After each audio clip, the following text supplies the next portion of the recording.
Yeah, just my waiting for a picture of this.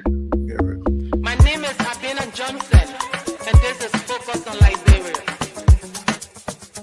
Hit it! From Cape Mount to Cape Palmer, mountain back to Atlantic Ocean, Obomi Hills to Boakai, to educate, elevate, and promote. Yeah, focus on Liberia, for Liberia, Liberia, for Liberia, yeah. From Monday to Sunday, from Monday to Sunday, it's focus on Liberia.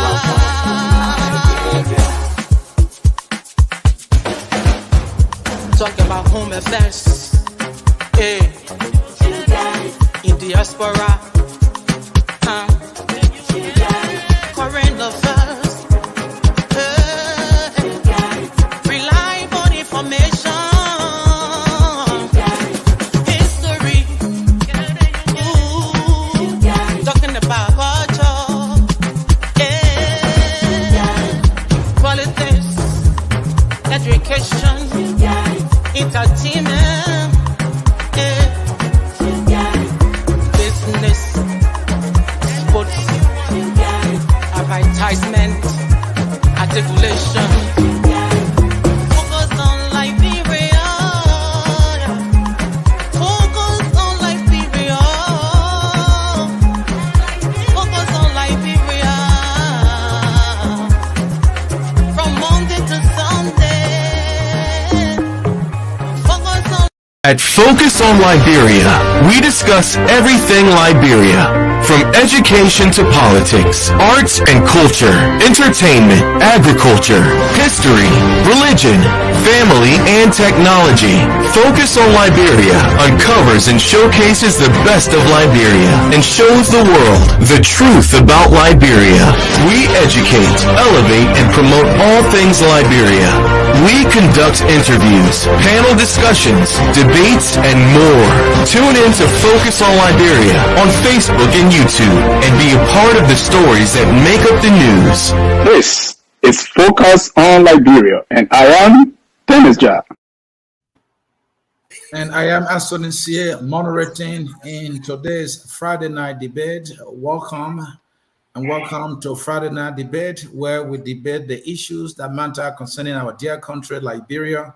The debaters are all seated and ready to go.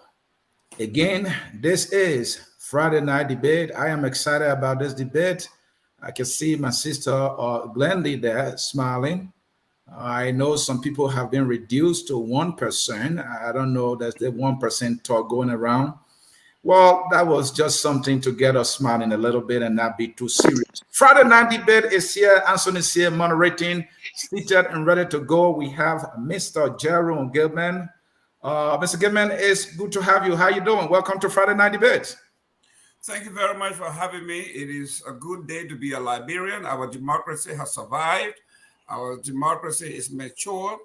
And let the game go. Let's get going. We say, bring it on. Bring it on. Talking about bring it on, Glendy is here. Glendy, welcome. How you doing? I'm good. It's good to be here. I'm excited to be here. About a few minutes ago, I actually pledged my support to Ambassador Boakai. So tonight, I am not independent. I am here for Ambassador Boakai. All right. You heard it there. She has a side. She's no longer independent. So she will be debating, I guess, in favor of Dr. Boakai. Somebody will say. Comrade Mohammed Sharif is here. Comrade, it's good to have you. It's Friday night debate. How you doing? Hey, Comrade, it's always good to be here. It's a great time to be alive for sure. Indeed, it is. Oh, Mr. Kalabo Gonglo is also here for Friday night debate, and I'm sure he is joining us from beautiful state of Pennsylvania. It's good to have you, Mr. Gonglo. Welcome. Thank you. I'm right here in the city of brotherly love and sisterly affection. But I'm not yet on either side, but I may add here that I made a post this morning when I was at work, just before I welcome my student in class. I said, in the second round, there is no bad guy, no good guy. Just choose your side and support it. And the UP people call me all the names in the world. They call me narcissist. I mean, they call me pseudo moralist. They call me any adjective in the world. I mean, comrades from the Student Unification Party who feel that I have always been critical of them in the student movement. They say you're always critical. Now, here you are. They want me to make a moral judgment as to say somebody is bad and somebody is good. And I said there is no good guy, no bad guy. Just choose your side. The Glennie has done and stand by it, right? That's what the voters said. The voters said, we said 6-year rule, 12 years rule should be rejected. The voters said, don't go that far. We want the 12-year rules, we want the 6-year rule. They give them more. It seems to be Mr. Gonglo has started a debate already. You already started, not giving you Mr. Gonglo, it seems to be you have started a debate already. Thank you so very much. That's my opening fire. You told the man to bring it on. So you bring it on. And so, Mr. Gonglo, we want to say thank you. And you are joining us from the city of Brotherly Love. So I hope you're going to show Boakai love today, because the Boakai people feel that you have not been showing him some love. And I think Aliu would be appreciative if you should show him some love. Aliu Kamara is a Boakai supporter, my good friend. How you doing, brother?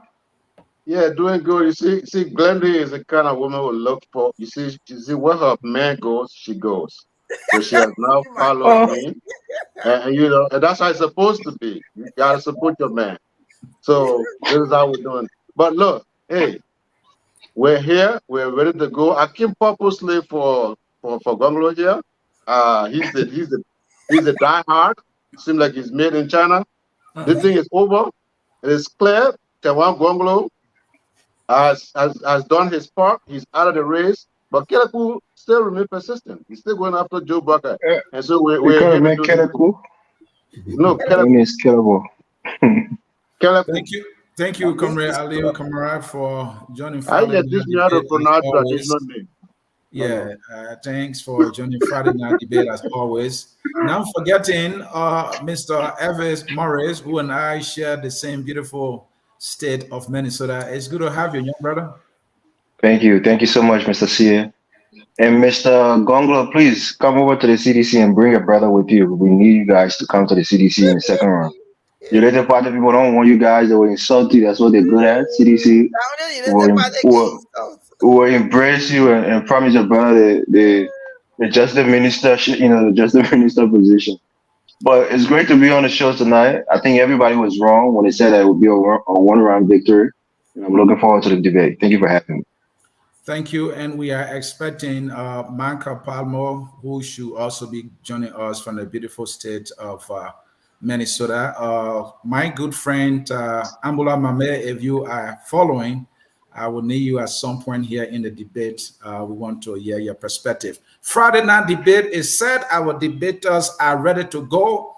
If you have not shared the show yet, we will now expect you to do us that favor and share the broadcast. If you have not seen debate before in Liberia, you got one today, and it's going to be informative. We will be right back to start the debate. Stay tuned. At Focus on Liberia, we discuss everything Liberia, from education to politics, arts and culture, entertainment, agriculture, history, religion, family, and technology. Focus on Liberia uncovers and showcases the best of Liberia and shows the world the truth about Liberia. We educate, elevate, and promote all things Liberia. We conduct interviews, panel discussions, debates, and more.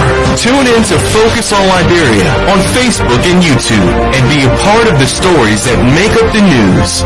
This is Focus on Liberia, and I am Dennis Jack.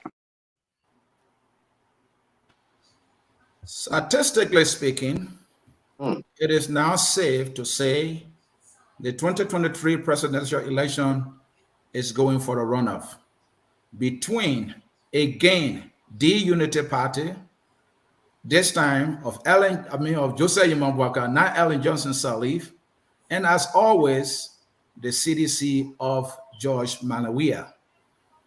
As we look at the numbers, it was a statistical tie between the two political parties. The Liberian people voted, and they were clear that they would prefer a Weah for president or a Boakai for president of Liberia. Something in my judgment was disappointing. But who am I? The people have decided that is the peril of democracy, for lack of a better word. So we are all set for runoff, and we want to know who stands a better chance to win the presidential runoff. Will it be Boakai or will it be Weah?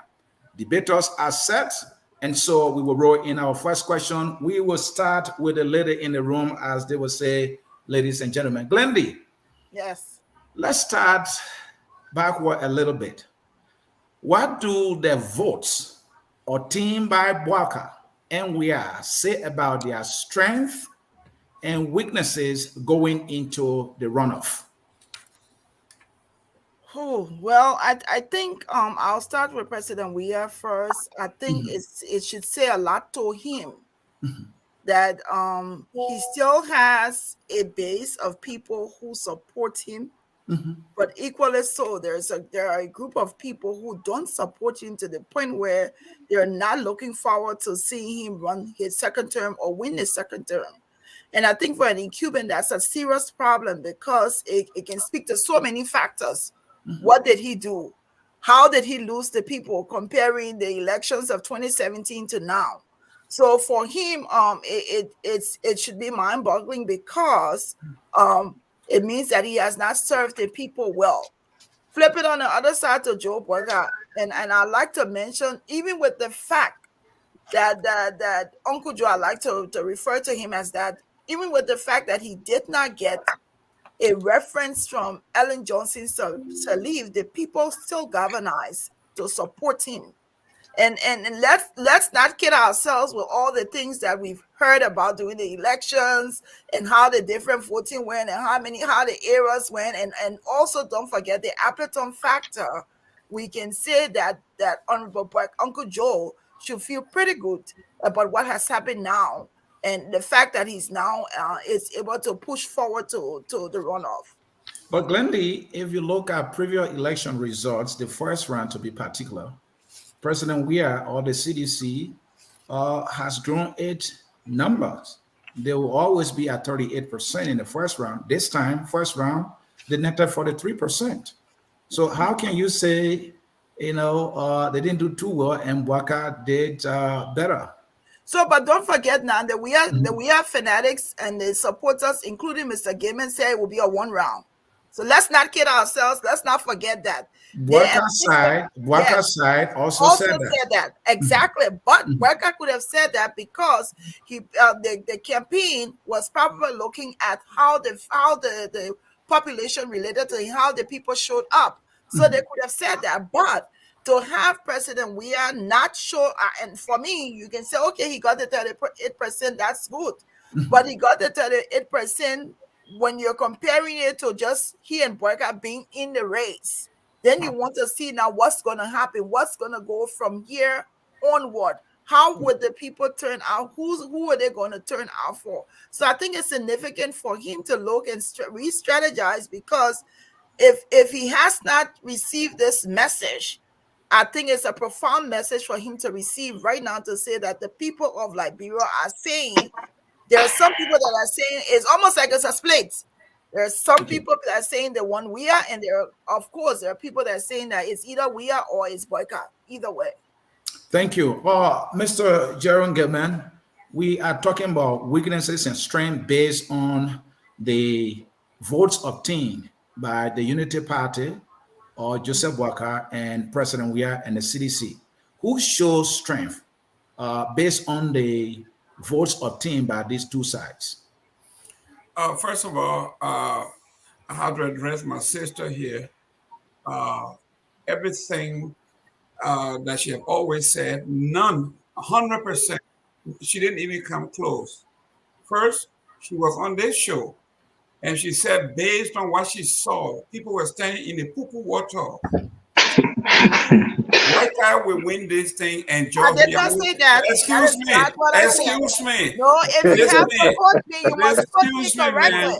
I said Excuse that me. in the runoff, it will be Boakai and Cummings. No, ma'am. That is Listen. No, exactly no, what we're I talking said. about the rally. We're talking about the Unity Party rally that they No, had. he's talking about the end One at a result. time, please. So he must quote me correctly. Listen, you told us that based on what you saw when the Unity Party came out, that Georgia will not make it to the second round. Exactly. I said that. And you said it was going to be either Cummings and Boakai. Yes. Now you tell me Cummings didn't even make 2%. So how can an analyst be so badly mistaken as you are? And you, the no, listen, man. Listen, you have your time. Glendy, let him go. When you have your time, you will make a clarification. You are protected, Mr. Gilman. I told you here that Glendy have never been a neutral partisan. I told you that for the get-go. I've been saying that for the past 3 years. So for Nyomli Kanga to endorse Joseph Boakai, opposition endorse opposition, it makes no news. Secondly, let's go to the numbers. The first time that Weah ran, it was 28% the base. Second term, 38%. Glendy on this show says Weah popularity was at its height in 2017, and he had lost popularity. He was no longer liked by the people. And that was why they were carried around. But let's look at the numbers. From 28 to 44% this time around. That's an offshoot. That's an offshoot of 16 percentage point. If you stick, excuse me, man. If you stick with the 43.95%, it is 15.95.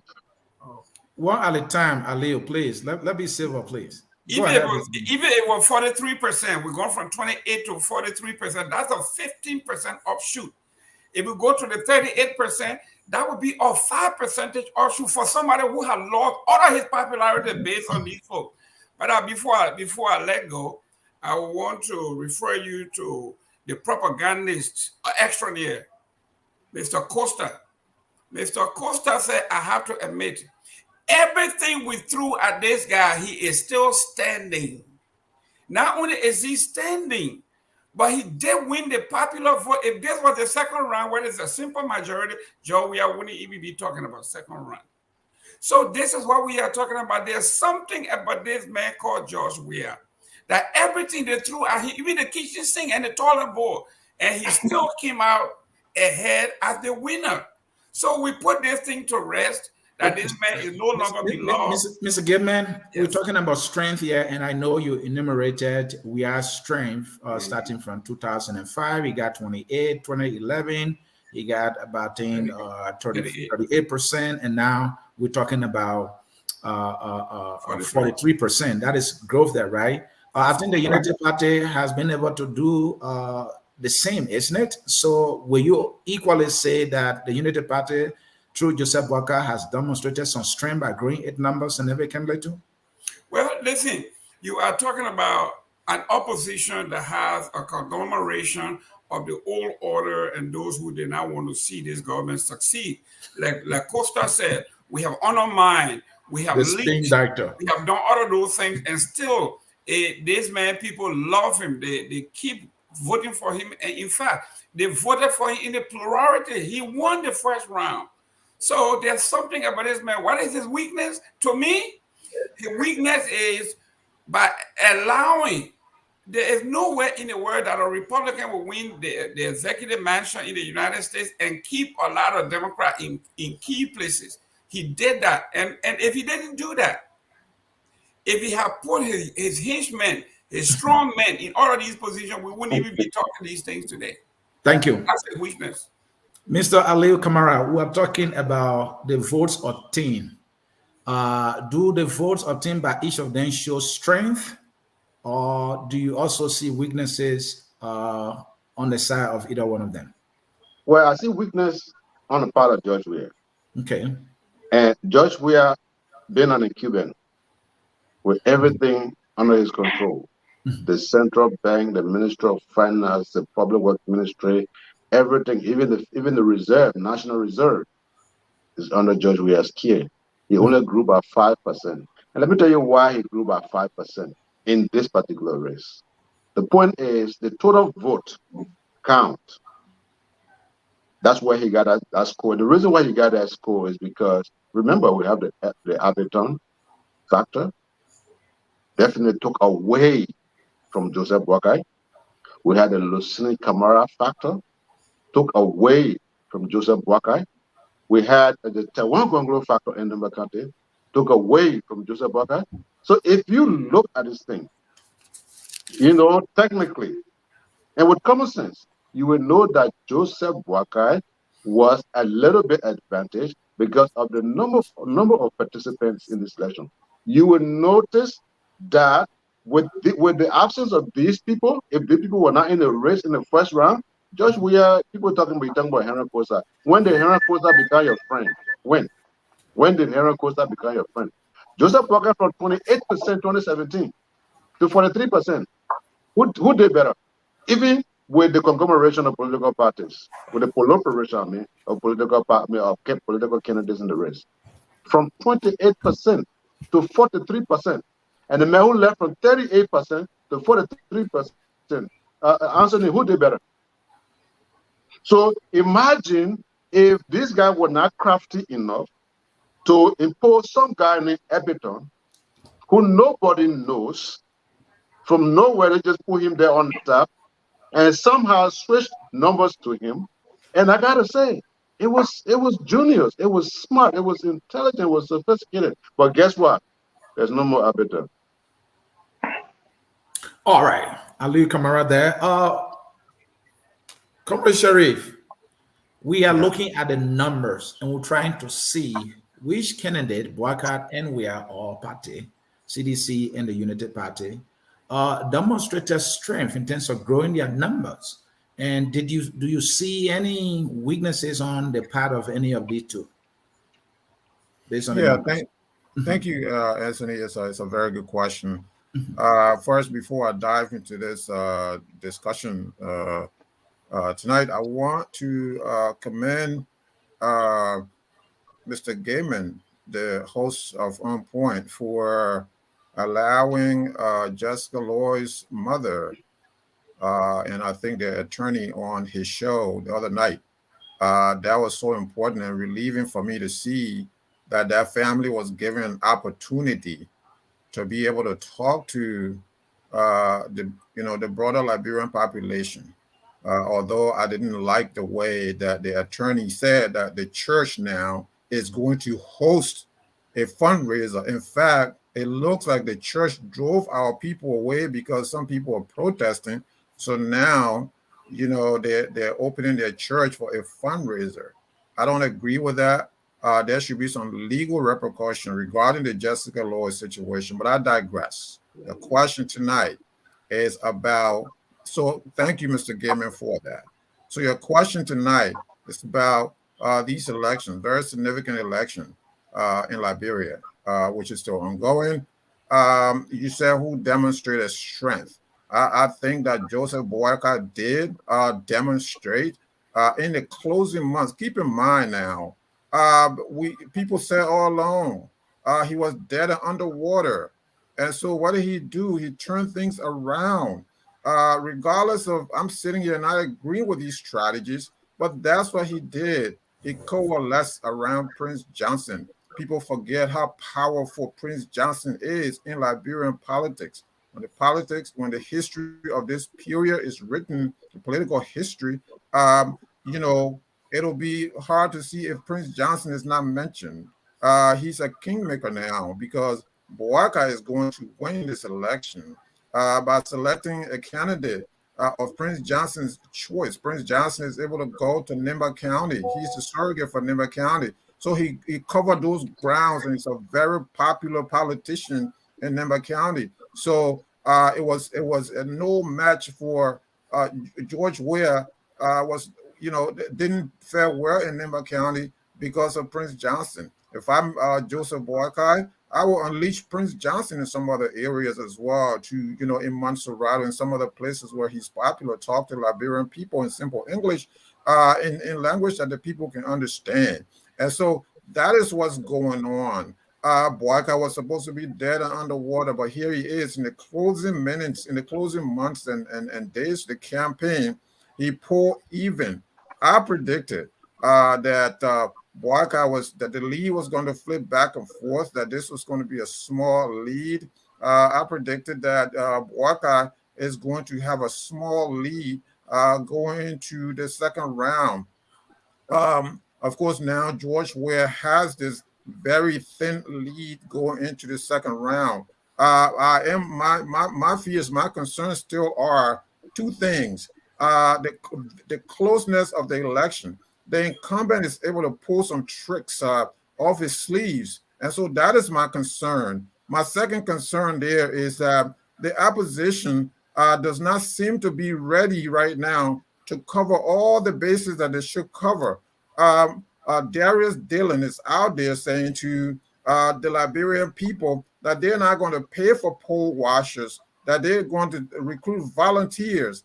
That is wrong. If I'm Joseph Boakai, if I'm in our campaign tonight, we have to hire about 6,000 poll watchers to go out in the counties, to go to Dennis's hometown, to go to Kalipo, to go to Plebo, to go to Zwedru, to go to Kumatan, all these different places to plaster the country with poll washers, because George Weah has the proclivity, I believe, to cheat in these elections. Look at what Akaris Gray tried to do. Shame, and luckily he was caught. And so I am still concerned that the opposition is taking this. I think, I'm not saying that, I'm not suggesting that they're taking this lightly, but that strategy that you're going to now depend on volunteers is a concern for me. That being said, I think that the opposition pulls ahead. Joseph Boakai is going to win this election. He's going to win in the second round. And George Weah, I think that he is in the final days of his presidency, and the likes of Jefferson Kwiji are in the final days of their executive privilege and what have you. And so that's my prediction. And as we go on tonight, I will also be looking at certain numbers, especially the Southeast, and what the opposition should do to go out there into the Southeast and erode George Weah big numbers, because those numbers are very big. He can't get 80%. We can't have that. Then he's going to pull this thing out. We can't have him with 80%. You have to erode that number to under 60%.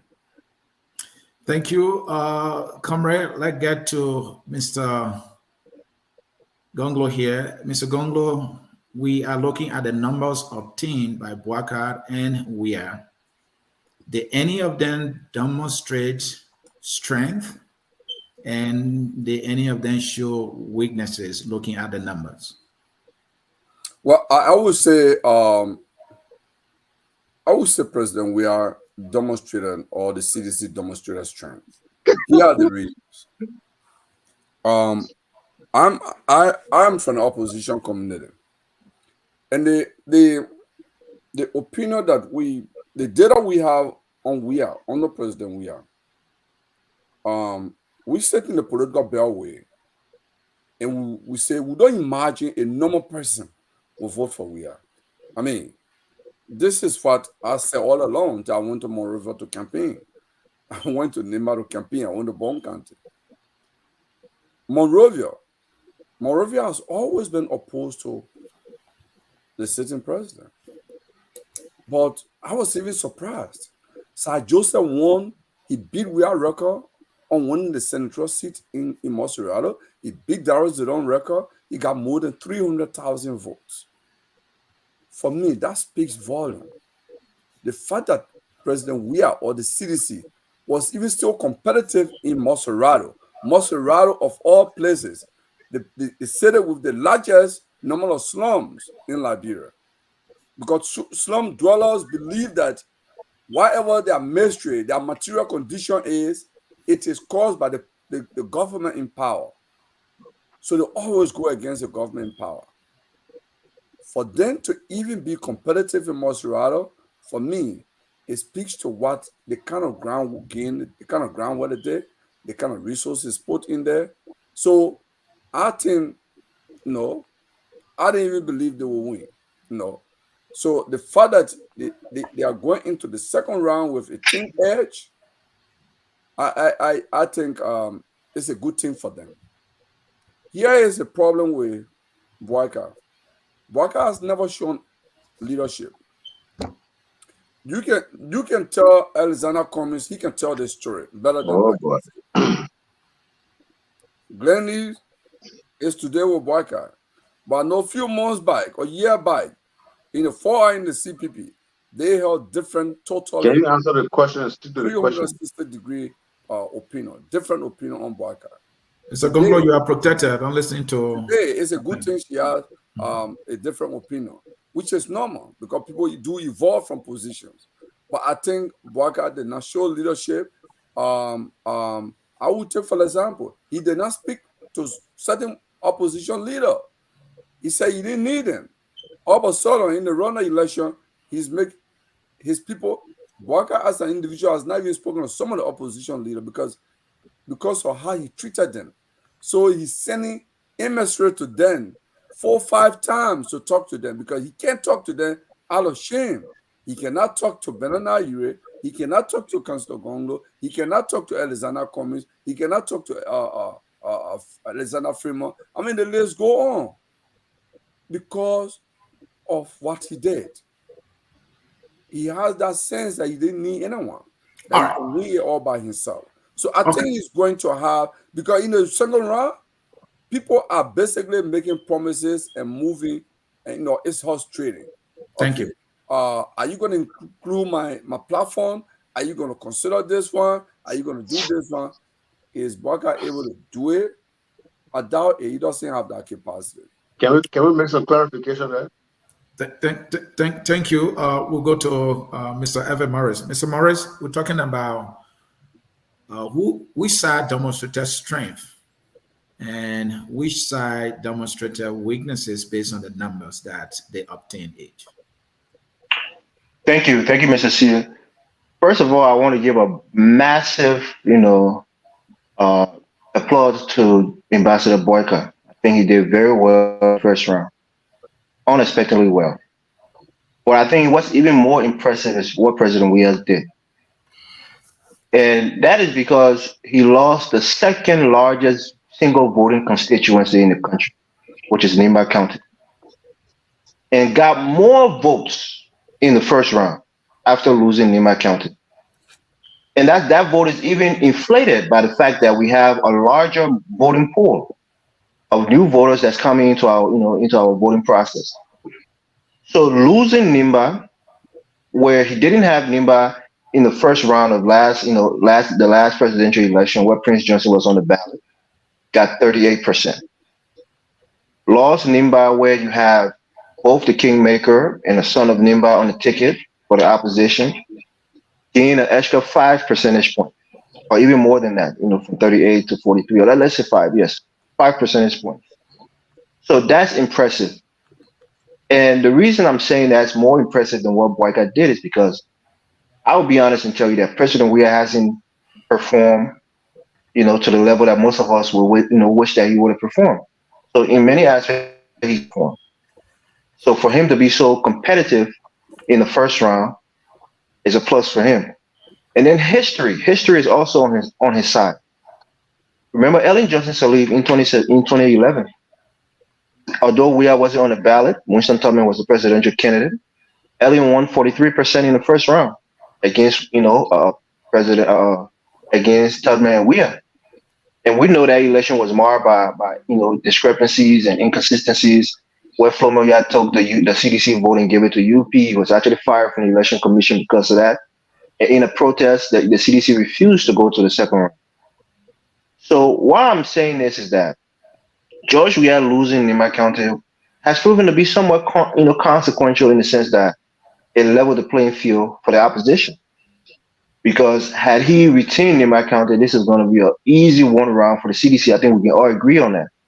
Reality is that we have voluntarily left Prince Johnson. Prince Johnson was asking for some $7 million that was owed to the people of Nimba, but we know it was quoted that he wanted that money to disperse it the way he saw fit, and President Weah refused him. That's what caused a split. Prince Johnson went to Joe Boyka very late in the process, about a year or so ago before he joined Boyka's, side. So what Boyka did overall is impressive in terms of, the disenfranchised, the people feeling disillusioned by Weah's, failure in certain aspects. A lot of people see their lives are not better economically. A lot of people feel like, the killings without, any logical conclusions. Those are all things that went against the incumbent.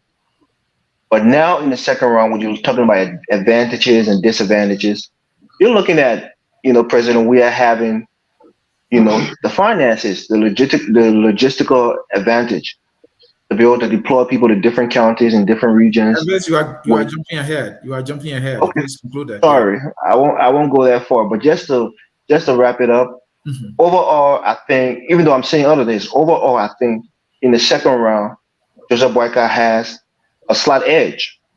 And the reason I'm saying that is because, the opposition overall, I think they're afraid of the backlash that they're going to get if they go with Weah and he wins the second round, and then it's more of the same. I think most of these, political leaders will probably be getting a lot of lashing from supporting President Weah, and that may spell doom for their political career. So I think thinking about their future, they may go with Boycott just so that the people don't beat on them in case President Weah gets back there and he doesn't really improve his leadership style or improve the material well-being of the country. But I think Boycott has a slight edge in the second round. I'll be honest and say that. I'll leave it there. Thank you. And this question, I will appeal that each of you go a minute each so that we can get into the real debate on who may win the presidential runoff.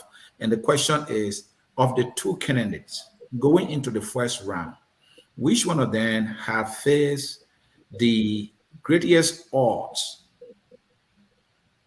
Who was considered more like, was considered as the underdog going into the first round of the election? That is a key question there. And let's start with Ali, and you can make your clarification you are hungry for. Go ahead, my friend.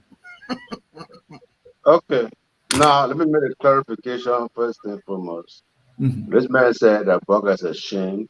He cannot meet blah, blah, blah, blah, blah. I don't know where he gets his information from.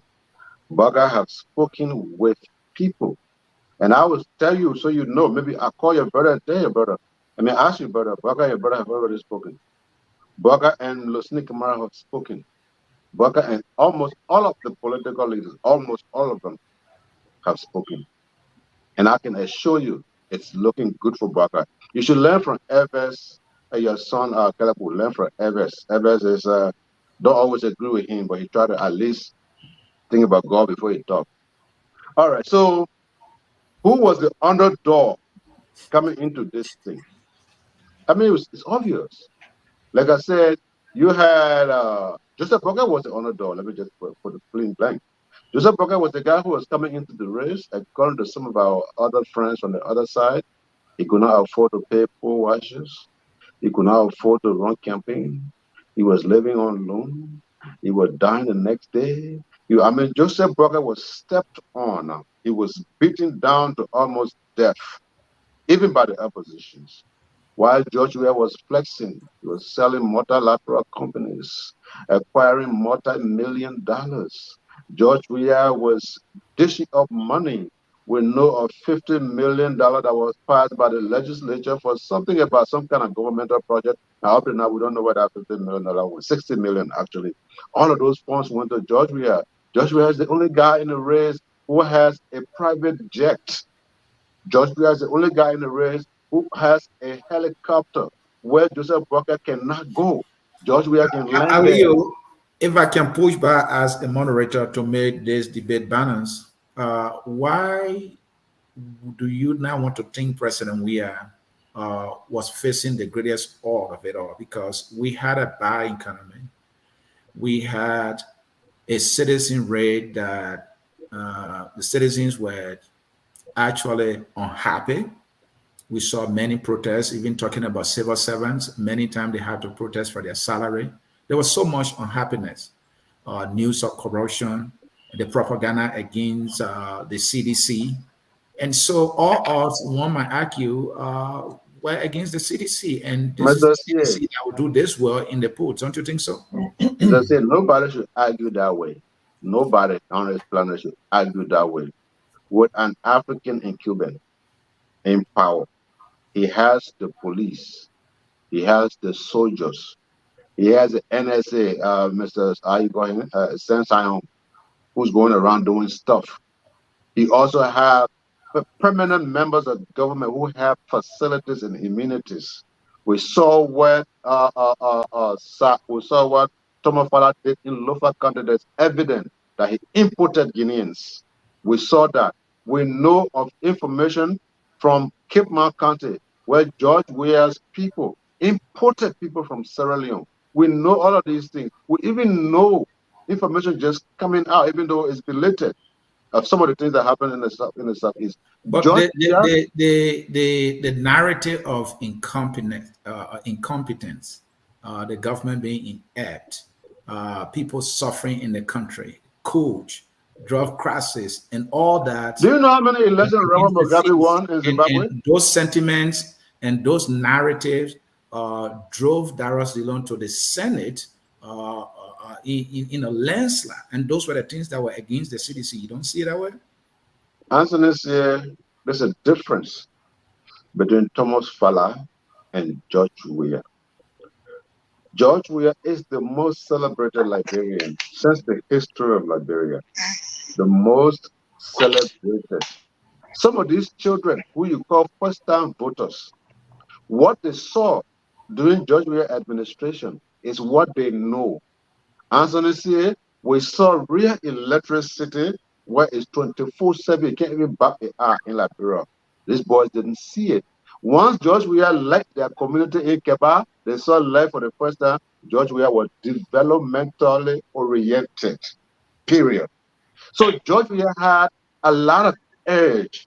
Remember, Liberia is a youthful population. And if you distinguish George Weah voters right now, majority are the ones who were either born in the year 2001 or in the year 2000. And they're the majority. So George Weah went into this thing with a financial wherewithal. George Weah went into this thing with his stardom status as celebrity. All right. George Weah went into this thing with, a lot of ignorant young people who would just go with the flow and didn't understand. Joseph Boakai was the underdog here. He was the broke guy. He was the guy who didn't have anything, and so on and so forth. Thank you. My question answer. Comrade Sharif, we're talking about who have faced all the odds going into the first round of election. Yeah, so clearly it's Joseph Boakai who faced the odds. I mean, keep in mind, a couple of years ago, a year ago also, maybe a couple of years ago, the only thing that was running viral for Joseph Boakai was his statement in a campaign, in a debate, when he said, he was a race car parked. We all have talked about that. That he was almost like a laughing stock, right? This was unexpected. So what did he do? It's like he found a fountain of youth. He went into his bag of tricks, if for lack of better word, and coalesced around people who could help him win this election. I did not expect that. I did not see that coming. I didn't think that at some point I thought that he was just going to throw this thing away. You're facing a very popular president, a celebrity president, someone with large, enormous resources, stolen wealth from the Liberian people, who's sitting on pile of cash. You're going against this incumbent. Someone just said that. It is tremendously difficult. And one thing, Anthony, George Weah, by his own admission, he said of Joseph Boakai, he said, "This man is my neighbor. I help him out. When he's flying around, he got sick, I help him out. I took him out, I did X, Y, and Z for him." So he was making mockery of Joseph Boakai, saying that Joseph Boakai was so broke that he was helping Joseph Boakai out. He actually said he had to rescue him, and now Boakai is going around talking about he's going to rescue the country. That's exactly right. So these are us. George Weah did not take this man seriously. On the closing days of the campaign, George Weah was dancing around and saying that, you know, the man who can't help himself. He living in my neighborhood, and I'm helping him. I beat him the first time. I beat him when I was in government. That was what George Weah said. I'm in government now. I'm the president. I can't beat him again. I will beat him. So George Weah was shocked on day one when Mr. Boakai took the lead. Mr. Boakai has performed tremendously. So I'm here to say to all the Unity Party partisans tonight, don't put your heads down because, you know, George Weah has a 0.5 lead. You beat George Weah in Montserrat. You beat George Weah in Nimba County where he carried development. You beat George Weah in Grand Cape Mount County. You beat George Weah, you know, in his backyard, places considered his backyard. So, thank you, comrade. Right, the Unity Party should be celebrating. They have done tremendous. Mr. Boakai has done tremendous. Comrade Comrade Glendy, who have faced the greatest odds going into these elections? The Unity Party or the CDC? I mean, it goes without saying, almost everybody, if you have majority of the people on here that I think Gaiman may say something different. I'm hoping that Elvis will be truthful as he does periodically. But it's obvious that Joseph Boakai was, my father used to refer to people of that caliber as with a limb dog. Everybody had something negative to say about Uncle Joe. Everybody. The fact that he was old, the fact that he was old. They had pictures on Facebook, on social media where he was paralyzed on his left side. Came and showed that he was we talked about him being in a wheelchair. He couldn't walk. He didn't have money. He doesn't have a farm. President Weah just categorically denounced him and said he didn't have money. I had to help him. It just, you name it. There was just so many things that we can say, and the proof is that is like even today you can still hear and feel the disgust that people had or the things that people said against Joseph Boakai. We cannot be naive to those things. Those things were said. There's no way we can say that President Weah, who currently has the three branches of government in his pocket, I like to describe that we would say that he was barraged, or people were saying negative things about him, or that Joseph Boakai had the upper hand. No, Joseph Boakai did not. Joseph Boakai was the underdog. But I'd like to say something quickly because I like to go back to Kalabu, and like me, I'm very true.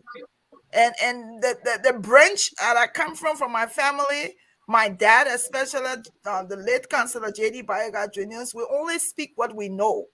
And we only speak what we're convicted of. And up until 2 hours ago, I was an independent. There were times I spoke for Boakai. There were times I spoke for Cummings, but I wasn't supporting any candidate. So when Mr. Gonglo comes on tonight and say that a few weeks ago I was Cummings supporter, that was not true. I was not. But I also like to say I hope he will be fair, because when you are listening to him and when he's talking everything in support of Weah. I would extend the hand to him to come out and say who he's supporting. And not worry about who others are. The ball is in his court. Let him come out and say who he's supporting. If he supports Weah, there's nothing wrong with that. Go with your conviction and support it like I'm doing. Thank you. I think you will have the opportunity to do so. Mr. Gaiman, let me come to you. Glendy said all the odds were against Joseph Boakai. And I follow the debate, the discussion, the politics.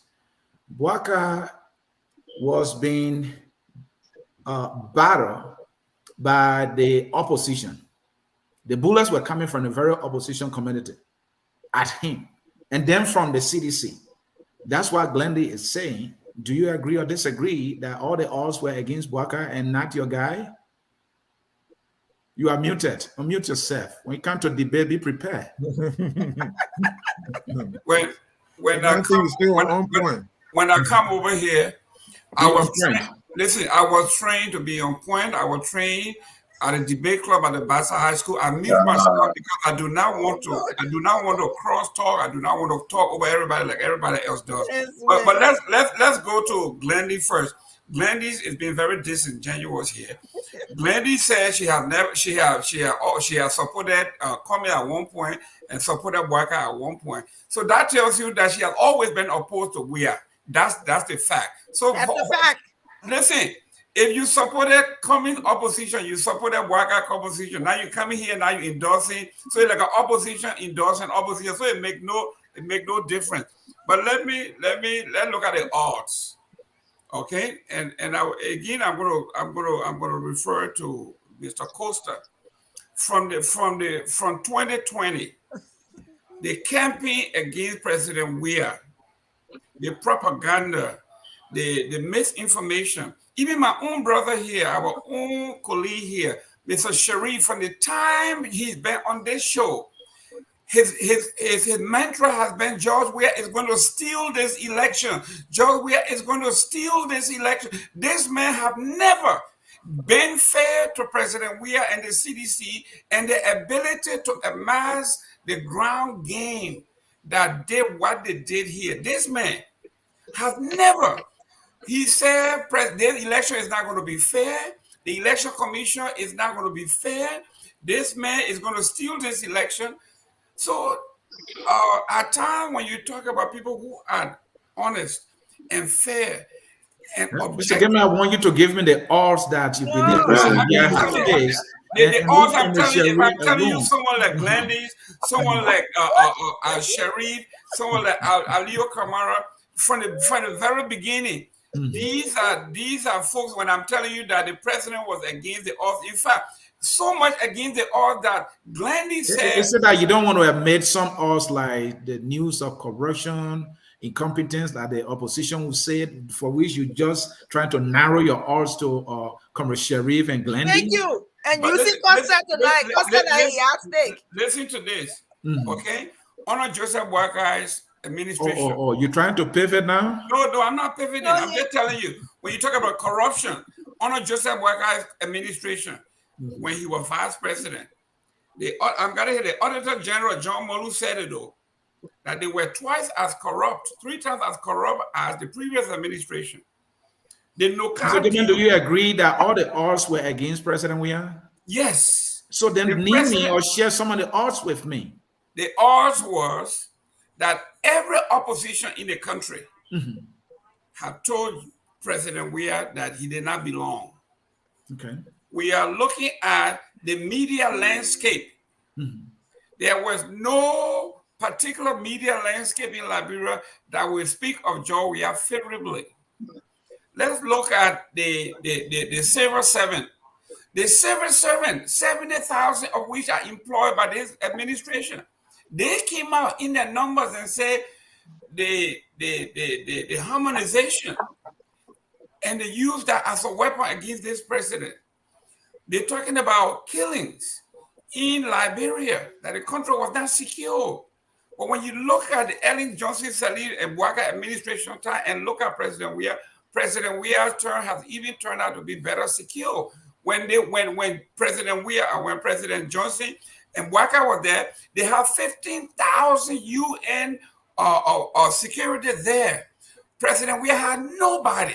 He had to maintain the peace, the security of the country. These are heavy odds. Thank you. He beat it. Thank you, Mr. Gibman. Mr. Gonglo, who have faced the greatest odds going into these elections or the first round of the election? Yes. Just before I speak to that, I'd like to speak to Glendy's concern. I love that I'm famous tonight. Glendy's, no, I think we just be careful. Hey, Ali, man, you zero, Ali. You going somewhere now? Mr. Gongo, you are protected. Don't listen to Ali. So, Glendy's, and here is the folks that don't know me. Probably Mohammed Sharif may know a little bit about me. I am a person who always adopt a radical position on many issues. And I'm always committed to my conscience and my country and what I believe in. I speak my mind even before a president if I disagree with you. The only thing you need to have me silent is to say things I agree with. If you say things I disagree with, I will speak, regardless of who you are. That's my lifestyle. That's why I don't live a glamorous life, because I don't like to even be at the receiving at the end where I have to beg someone. So I live a very low-key, simple life because I can manage that. So that's the little I can say to you about this.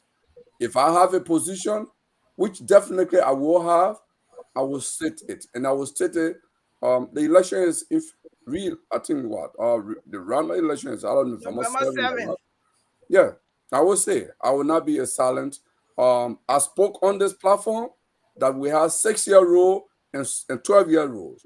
And I stood by that belief.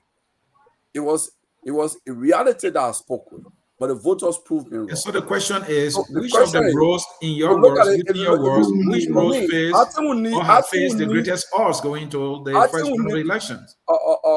Comrade Sie, I think this is a little convoluted question. Let's kind of separate it, because here is the thing. If you talk about logistics, you say, oh, for logistics, we can cement this. We say, for logistics, this person has it. But if you look on the global picture, you say the CDC I know. Underdog. Here are the reasons. Can you imagine? You have a government that a global pandemic actually affected supply chains around the world. Are you kidding me? And also affect, well, I don't know if you let me talk. Mr. Kelly, we're not going to let you talk. Let me hold your peace. Mr. Gongo, you are protected. We have a government that a global, that follow the news. Even Ghana, we have a government that a global pandemic affected supply chains, movement of goods and supply around the world and services around the world. And it affected even the United States. We know that. That's why they have difficulty even getting workers, okay? And commodity prices started to skyrocket, and inflation was high all around the world, even the US. So you have a government that the economy was falling, was on a downturn, and everything was not going in the right direction. All of the indicators were not in the right direction. This is why you have 20 candidates. In fact, there were more than 20 persons that wanted to run, because when you have more people want to run against an incumbent, because they found the incumbent to be a weak incumbent. That's why they were beating our chest to go around. So they found him to be an underdog. That, anybody can beat this guy flat, hands down. So he was weak. He was the underdog going into this. And I believe this with all that I know. And that's why I was even confident that he was going to be defeated in the first round. But the Liberian voters had different mind. They proved me wrong. All right. That they still love George Weah. That in fact the government is still is impacting our lives. Thank you, Mr. Gongo. That's what the results show. Thank you, Mr. Gongo. Mr. Gongo believe that President Weah and the CDC has faced the greatest odds. Unbelievable. Mr. Morris, do you share Mr. Gongo's opinion, or do you disagree? I share his opinion. And the reason is, I would say this. On the financial front, Joseph Boakai was the underdog. On the sentimental front, Joseph Boakai was the favorite. But it's something I want to touch on. That's something that really bothered the president. I hear, Ambula Mame always talking about this harmonization. If we look deeper into the harmonization situation, it was a fiscal austerity that had to be taken by the government to come into conformity with the IMF so that they can help fund our government and help fund some programs for our government. It wasn't something that George Weah just did out of the blue. No. It was required of him from the IMF to come into conformity, salary conformity, so that they can, they can help the government to save money. But there was a lot of waste going on in government.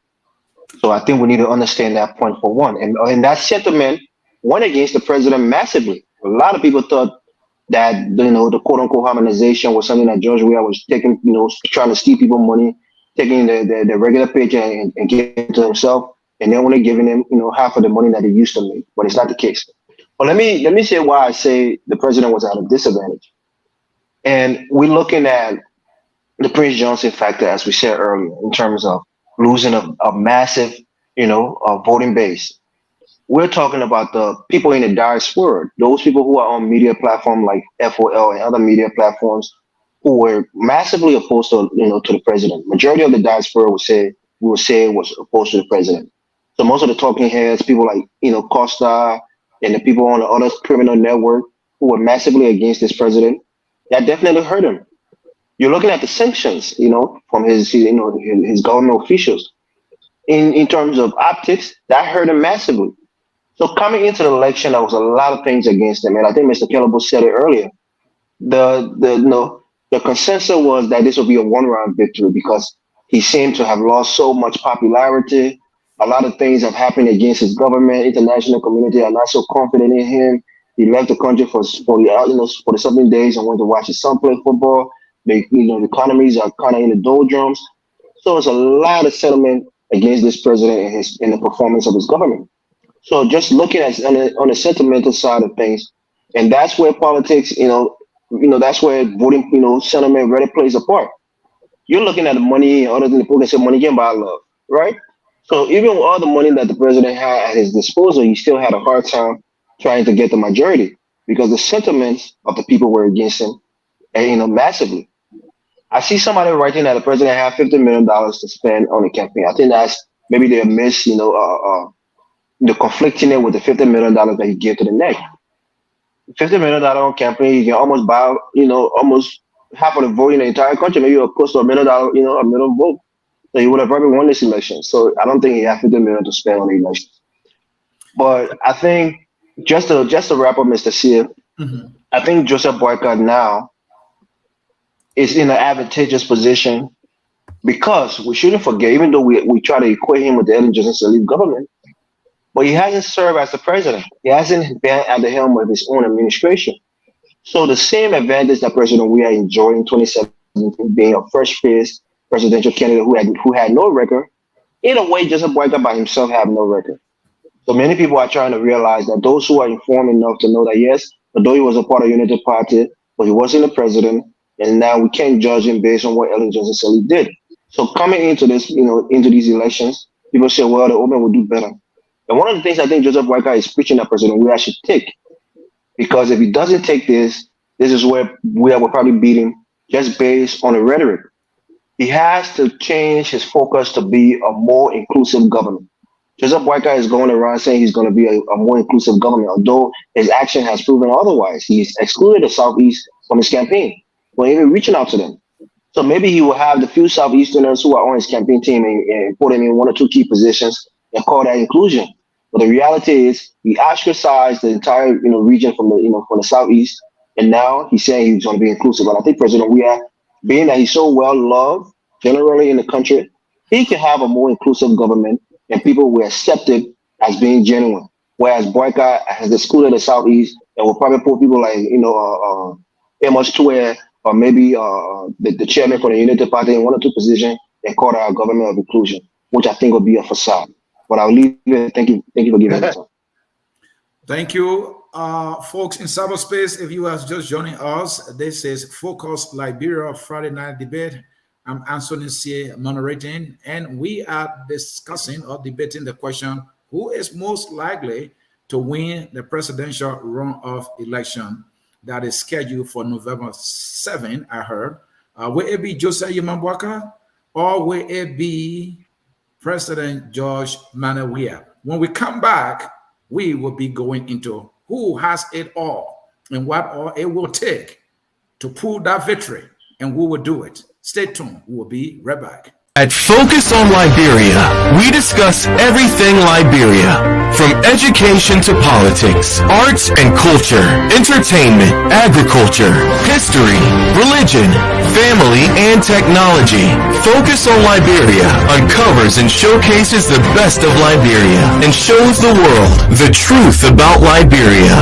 We educate, elevate, and promote all things Liberia. We conduct interviews, panel discussions, debates, and more. Tune in to Focus on Liberia on Facebook and YouTube and be a part of the stories that make up the news. This is Focus on Liberia, and I am Dennis Jah. Moderating who will win the runoff election of 2023. Will it be Joseph Boakai who gets the last laugh this time, or will it be Mr. George Weah who continues to smile? I think Gilman gonna say Weah will be smiling, and I think Ali gonna say Boakai will get the last laugh this time. Let's get started. What does the CDC must do to win? And what must the Unity Party, as a political party, they forget about the candidates for now, must do to win? Aliyo, you are the Boakai guy. I mean, yeah, I would not be offering any strategy to the CDC. I tell you that. But what I can tell you is that, look, and I said it to someone, and I also said this in a short video I made. Mm-hmm. You got to keep the momentum going. Mm-hmm. You have to solidify the base you've already acquired during the first round, and then you have to be vigorous, very vigorous, in going into the other places where you may consider neutral, and the places where you may consider that are swaying towards the inept George Weah. You got to be very vigorous. You got to be aggressive. You got to make the case. You got to show the dichotomy. You have to show them why it is a complete disaster to vote for George Weah. You got to be more aggressive in those lights. Now, the third thing to do is our borders are so porous. Listen, Sierra Leonean are Liberians if you cannot identify them. All right? Now you have to employ the right people. For me, I can see a Sierra Leonean Mende may I know he's from Sierra Leone, but you would not know as an SCA. So these are some strategies that they need to do, they need to use at the various borders. You don't know a violent from Sierra Leone and a violent from Cape Town. I will tell you the difference. So you have to also take that to serious consideration. Even in Grand Gile County, you have to be careful. When Crown people mix, only Crown people know the difference. How can how can you go among the people to really kind of filter who is an Ivorian and who is a Liberian? These are the uphill thing. But if everything remains constant and normal, this is what the Unity Party must be aware of. Grand Bassa County, like I told her in the first round, Margibi County, Bon County. These are the three countries that will determine whether we will win this election. And Aliyo, if I may here quickly, my friend, mm-hmm. The Southeast, from what's been said, the Unity Party didn't care about the Southeast. They said that whatever in the Southeast will be undone by NIMBA. Was that a good strategy? Is that something that they can maintain as a strategy this time? That was opinion by political commentators. The Unity Party did not abandon the Southeast.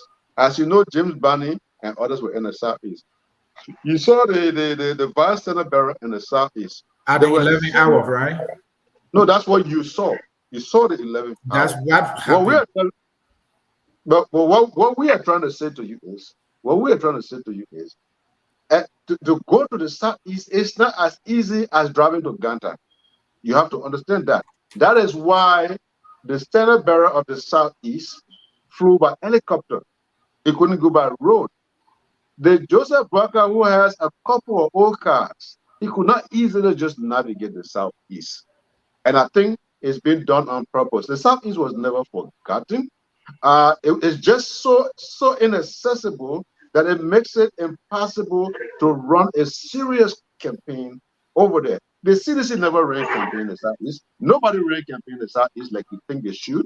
But the CDC won election in the Southeast based on the fact of their proximity, their tribal proximity. That's why they won that election. But George Weah did not run campaign. You saw George Weah went there once, and that Thank was you. it. Thank you. And Comrade Sherry, at the end of the day, it will come to the numbers. So what must the Unity Party do now to win? And you and myself share affinity with the Southeast, my friend. In Grand Jida, let me give you some numbers. The Unity Party got 4,000 votes. In River G, the Unity Party got 1,000 votes. Maryland, the Unity Party got 5,000 votes. Grand Crew, President Weah Town, the Unity Party got about 2,000 votes. Sano County, the Unity Party got, what's the number here? 4,000 votes. If the Unity Party must win, what they didn't do in the Southeast that they must do to grow their numbers to get ahead? One of the things that I was, and first of all, I wasn't, I basically predicted Unity Party win, and I will stand behind that. But one of the things that's very disappointing for me is the abandonment, the total abandonment of the Southeast by the Unity Party in this election. Even though surrogates may have been there, but Mr. Joseph Boakai himself needs to go talk to these people. African people, they like to be approached and talked to. Our elders like to be, they like you around, around them. So you're talking to them, you're shaking hands with them. So he needs to go out there in Harper, in Plebo, in Greenville, in Joazon, in Zwedru, in Toll Town, in Town, all these different places. He needs to go make a trip down there. What you're basically doing is perhaps you're not going to pick up, you're not going to win overwhelmingly in the Southeast. That's not the question. The issue is that you want to erode George Weah's big margin so that when you get to places like Nemba County where you're going to pile up the votes, because George Weah has no chance in Nemba County. So in places like Zwedru, you want to go out there and talk to people. How many times have I said that Zwedru is very diverse? They don't, vote like you saw what happened recently. I mean, some of the hero of Grand Jita, one of the heroes of Grand Jita, George Bowler, just got defeated in his constituency. And so George Bowler is not a hero of Grand Jita. I said one of the heroes. But the man got defeated by a crown man. What a difference. One of the heroes in Grand Jita. One of the heroes in Grand Jita County. He's not a hero. Why do you say that? He's not a hero. That's his opinion. That's opinion. You are protected, That's a conversation for another day. And so we can engage in that discussion. I do know that certain things were going on, and George Bowley stood up. But look, I'm not going to get into that. Let me stay with presidential politics. So what I'm saying is he needs to go into those areas in Sino County so that, what you're doing is George Weah right now is standing at 80% in these southeastern counties. You want to erode that to under 60% so that when you get to Nemba County, when you get to Lofa County, you're boosting your number. And then one of the surprising things is that George Weah has a significant number in Lofa County. You don't want to do that. So George Weah has about 25% in Lofa County. You want to reduce that number as well. So how do you do that? You're going to talk to third and fourth place. Congress is actually 27%. 20. So that's a very high number. So the question is going to be, how do you do that? You want to talk to these third and fourth place finishers. One of the fourth place finishers has Mr. Lucini Kamara has one of his largest votes in Lofa County. So you want to coalesce around people like Lucini Kamara, who has a very good showing in Montserrado and Lofa County. So right now, I'm sure there's discussion going on. So discussion has to go on with these people. And Gonglo sitting here, his brother, there needs to be a discussion with his brother.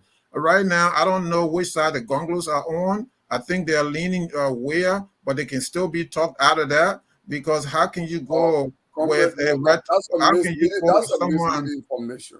How can you? That's a misleading I information. think The it's an Congo family opinion. is a democratic family. We don't It's belong an, to the same political party. it's an opinion. Oh, It's no, an no, opinion. no, it's not an opinion. You are giving the misleading information. The Congo It's an family is a democratic family. We It's don't an belong to the same political party. It's an My sister, opinion. Mother Ida Gonglo, is a Liberty Party member. She doesn't. Mr. Gonglo, you made your Let clarification. me You said, rewind. Let me No, but it's rewind not a that. secret to say Let me it- rewind. It's Let me not an rewind opinion. that. Yeah. Let me rewind that. I think Kalepo and Gonglo Senior might be leaning where.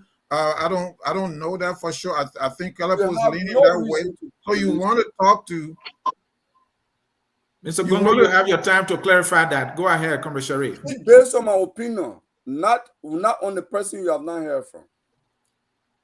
Go ahead. Right, so everything I've heard so far from Kalepo, nothing he has said on the last two shows that's moving towards Boakai. And so, and we're sitting hearing from him tonight, and Glendy asked him a question. He has not committed himself. He's still perhaps dancing in the middle, but that's up to him.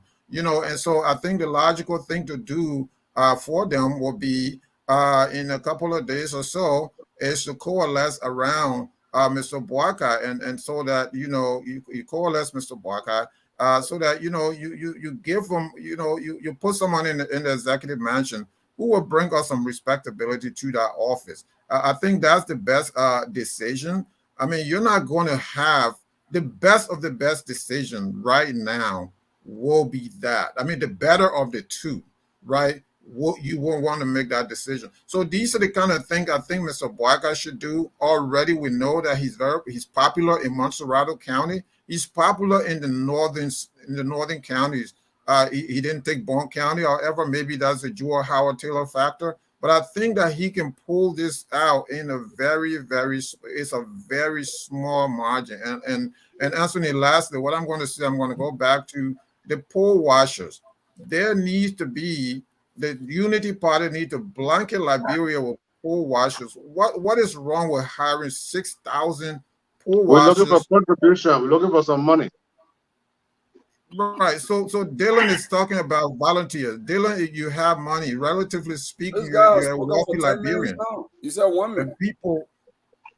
One at a time, please. Go ahead, Comrade Sharif. I mean, this idea of Gonglo just, being a heckler. I didn't know this about him at the university. Look, sir, if you want to debate, if you want to have a one-on-one debate, if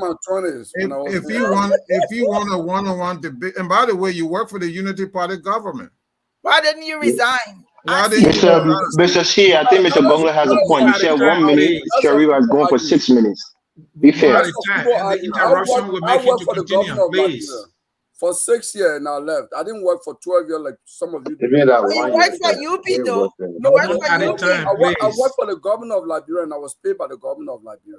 And I worked for the country. But what people don't know is, people don't even know that I was the chair of the group that petitioned Ellen Johnson Sally. People don't know that. But you just selling yourself short. No, they don't even know that. I supported Ellen Johnson Sally.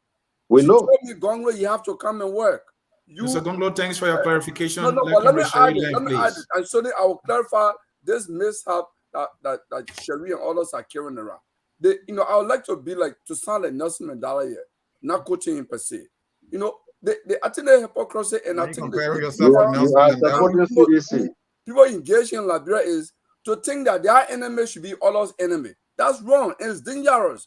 You have reason and motivation to want to go against someone. Your motivation may not be the same motivation. We don't want you to admit. That's all. Just admit. Mr. Gonglo, thanks for the clarification. I've said it. If I want to support Boakai or Weah, it will be open. It will not be indirect. And I can bet you it will be Weah. It will not be Boakai. But it will be direct. It will not be indirect.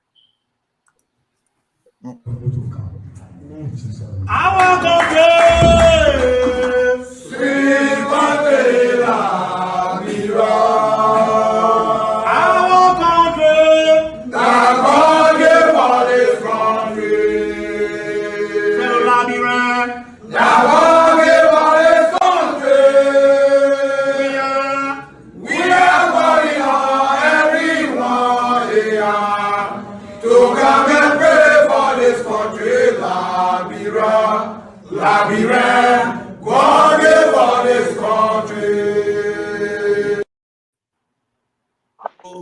fellow Liberians, God gave us the country. And so we must talk about this country, but we must be civil, no interruption. Fellow debaters, Comrade Sharif, please end your thoughts. Okay, thank you, Anthony, for giving me the opportunity to end this. And so this is what I see. So I see that what I would suggest is that Unity Party goes out there into the Southeast. So if I'm a campaign manager now, I will stop all the internet posting, all the vitriol about Southeasterners. They're just all these people are in George Weah's pocket. You want to stop that kind of vitriol until you win this election.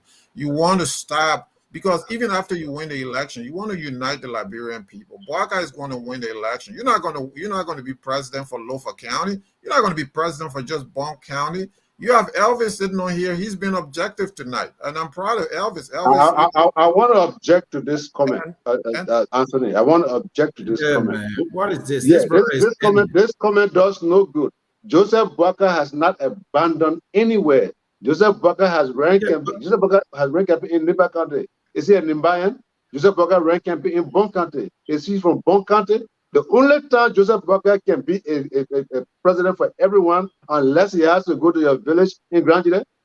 Joseph Boakai cannot go everywhere. Aliu, let the comrade end. You have your time to speak, please. Let's give each other the time to speak, please. And the fact is that Joseph Boakai has never gone to the Southeast, even at the time he was vice president. He cannot afford to go there. He knows that. Go ahead, Commissioner Sharif. He knows that. Find money, find whatever you need to do. People depend on you, Mr. Boakai. People are looking up to you now to defeat George Weah. So find money, however way you can find the money. I don't know where you find it from. Find it. If you need to fly a helicopter, find the helicopter. Fly to Plebo, fly to Harper, fly to Greenville, so that when you become president, you can fix these roads.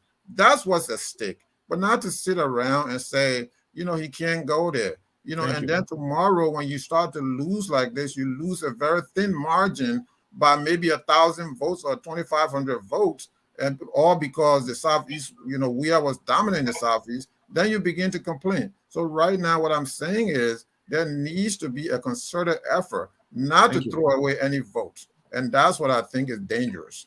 Thank you. And I know I will give you the opportunity to make a clarification. The facts must be stated always. In Grand Cru, Joseph Boakai got 2,000 votes. Imagine if he had gone there, it could make a difference, isn't it? But it's your turn to make a clarification. What must the Unity Party do that it did not do? Listen.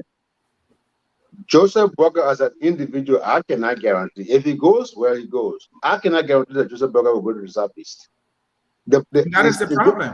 That is a problem. That's Liberia too. He wants to be president for all Liberians and all regions of Liberia, isn't it? Just because he doesn't go to the Southeast does not necessarily mean that he abandoned the South. You remember, Joe Boakai was in Riverside a series of times. Joe Boakai Foundation works in Riverside. He gave them food and other things. That's the Southeast. Joe Boakai was in Grand Jide at one point in time. That's the Southeast. The definition of the Southeast for most people is you have to go inside Sano where there are no roads. You have to go inside Grand Cru where there are no roads. That even the president who presides over the country. Point of correction, there are roads. They are just bad. Go ahead. But if the roads are not pliable, how you call that roads? If there were roads, why did the president who comes from the Southeast have to fly? Why did he not drive to go there? Why did the ballot buses for Sando County stay in that mud for days? They had to find ways. Some of the most difficult. How Joseph Boakai can drive a Nissan Patrol Jeep into RTR Road to go to Sino? How is that going to work out? Gonglo did that. But listen to president. Tewan Gonglo did that. How many votes did he get in the Southeast? Let me tell you something. Joseph Boakai's presence in the Southeast was more than the CDC presence in the Southeast.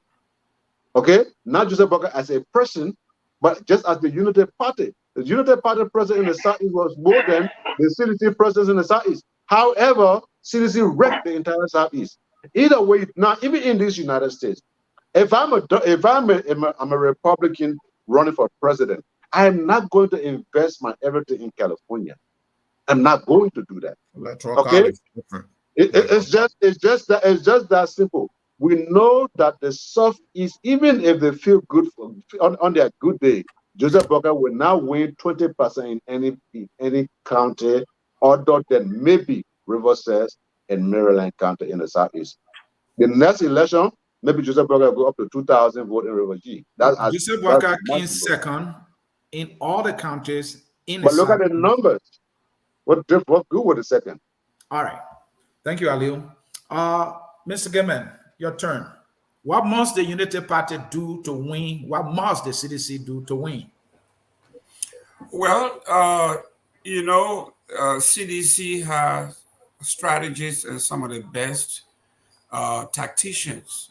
And as you can see, it's something that a Unity Party aware that in political vernacular they don't know is something called a firewall. They never heard of that, but we know what a firewall is, and I'm going to leave it as that. As you can see, the margin between both of these political parties is so small. Where Joseph Boakai, Lenima County, where he would make his most, he cannot do anything higher. He almost at the zenith. It's like what you're saying in the Southeast. If you are 79, 78, 80%, it's almost, unless the population will turn out 100%, which is impossible. So most of these people have maxed out. It is now the ground game. Who can motivate these folks to come back out to vote? You got 2 weeks. Basically, you got the 7th of November. Today is the 20th. You got basically 2 weeks. So Joseph Boakai cannot go to the side. We know that. Because, first of all, Joseph Boakai had abandoned his own chief of staff, my own good friend, Anthony Cassidy, text me. Nima County will swallow the whole Southeast, so we don't need to go there. Those are the kind of attitude they have. And two, somebody talk about the ACO connection. Remember when Joseph Boakai that went into Kwadi Boni and said it was he and those people that made it possible so that place cannot be taken over by the Mandingos and the Muslims. He said this. No. He did. Don't even say no, he did. He didn't say Mandingo, he said Muslims. Okay, Muslims. He insulted the Muslims. As though Muslims do not have right to... Muslim is not synonymous to Mandingo. Listen to this. That's still is wrong. It's not acceptable. Listen, if you want to stick with you see, you're now trying to target the Mandingo and leave out the Muslim, that Mandingo, that Kran, that Bassa, that everybody. Thank you. So when you are insulting Muslim, you are insulting the whole republic. When he went into Lofa and insulted the Muslims, as though they are not part of this country, and we all know who the Muslims are. Do you have that video? Yes. Yeah, we have the video. I like to watch that video for myself. Look at that. He was in a church making that statement. Yeah, please don't interrupt. So here we are when we are talking about these things. When the man, I think you were, so those of you that watched Spoon year back when we all used to watch them, Edwin Snow came on, he said, I sent my letter of resignation to the Unity Party. Excuse me, man. I expected the Godfather. What is your strategy? I'm going to mute him. Go ahead, Mr. Gamen. He says, I expected our father to call me and say, why are you leaving the party? He said, instead, he showed the text. Joseph Boakai said, one monkey cannot stop the show. I don't need you. Somebody said, Joseph Boakai, I think it is Everest who said, he's young. He doesn't understand the politics in its totality. He said, Joseph Boakai have never been at the helm of leadership. But like Mr. Cummings says, okay, a previous performance is a clear indication of future performance. This man led the CPP, a conglomeration of all the political parties, opposition in Liberia. You got a guy to show. What was the question? Excuse me, man. What was the question? Excuse me. This man failed massively. 1 minute, though. Go ahead, Mr. Gamen. I'm muting him. So we are saying, Ali, you need to know this is a what debate. the If the CDC man is on point, if you are on point, then you will score more points in the debate. Let him go. That's correct. That's an What the angry president thing. needs to do is to remind the people that this man is a wolf in sheepskin. This man who said Muslims do not belong in Liberia, thank God they built a church to stop Muslims in that place. We will say that. This man said one monkey cannot stop the show. We will say that. This man was the leader of the CPP. He disintegrated. He stood here in the United States. He said, when I get to Liberia, I will unite my people and everything. When he got to Liberia, the place disintegrated. What did he say? You can't lead people who don't want to be led. Mr. Goodman, are you suggesting that these are the things the CDC must say? That's correct. We have to remind our people. This is what we call a political firewall. These are things that are burning issues that we're going to tell the people. These people that are coming, they are coming. In fact, Joseph Boakai himself said it. If I don't win this thing, I will burn down the country. There will be no more country. So all of these things are lined up. Thank you, Mr. Gaiman. Thank you so much. And Dandy, I'm coming to you. Can I make a follow-up to Gaiman? No, it's your turn now, so go ahead. Okay. I want to start with Gaiman. I like that he made this. You know, I love poetry. I like quotes. I love those things. And I love the fact that Gaiman said past performance will direct your future performance. So I think the voters in Liberia will grade President Weah on his current performance and know that because he has performed poorly, he will not go forward. And he must not go forward. I also like to say to Ali Kamara, when it's wrong, we must admit it's wrong. The statement that Ambassador Boakai made was out of character. We have to be balanced. We have to be fair. But equally so, you cannot sit here tonight and for Gaiman and not even want to even mention anything that President Weah has done. Whether even of recent after Glenn Amatown, with ALCOP and the CDC people and the issue that occurred, you had nothing to say about it. So it's only right now I know Gaiman is a strategist, complete. He always reminds me of a Republican.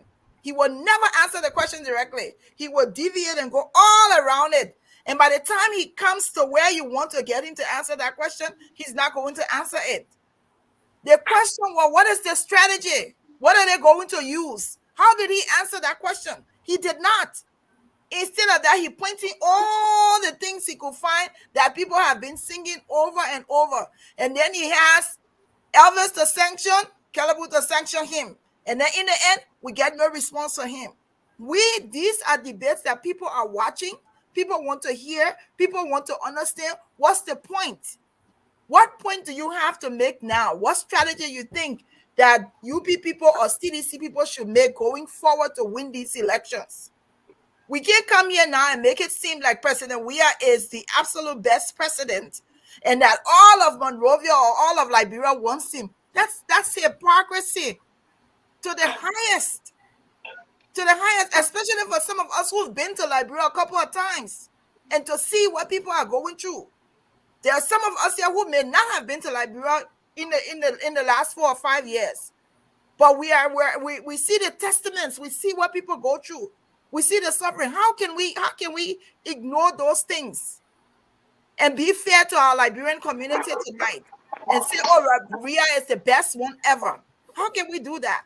So, Glendy, why must the Unity Party do to win? Why can't the CDC do to win?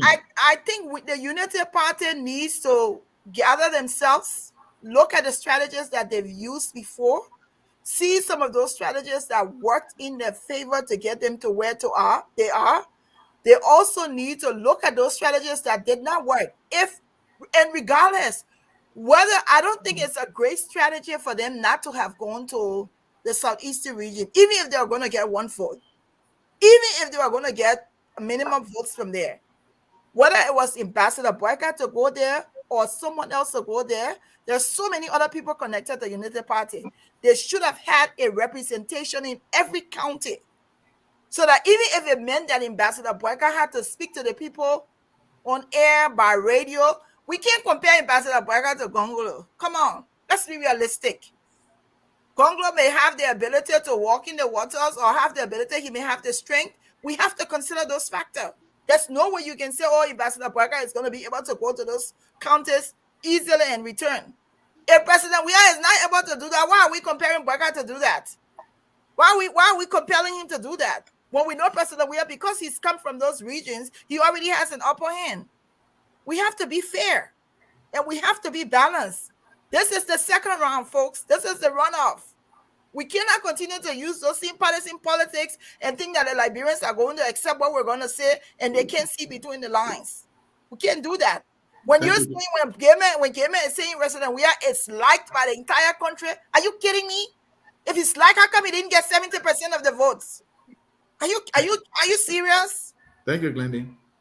Glenn, thank you. Awesome. You were the first to speak, and when you started, you said, "I'm not going to give the strategy of the Unity Public." So I don't know why. No, but because you're already going around with everybody already on this. I just show has been going on for 1 hour, telling me I've only spoken one. I just want to time. clarify something quick. No. I'm moderating. I can interject, right?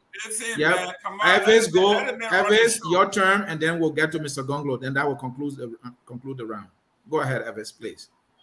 Yeah, I think the point that Mr. Gaiman was trying to make was to pinpoint the fact that Joe Boakai is an unrepentant tribalist, and I think we can see that from his surroundings. Who are the people that in the Joe Boakai inner circle that is from the southeast? Until very lately, who were the leaders of the Unity Party? They just now brought Tape and Twe in the Unity Party. Most of the people there were from the western part of the country. You have Mo Ali, you have Ami Moda.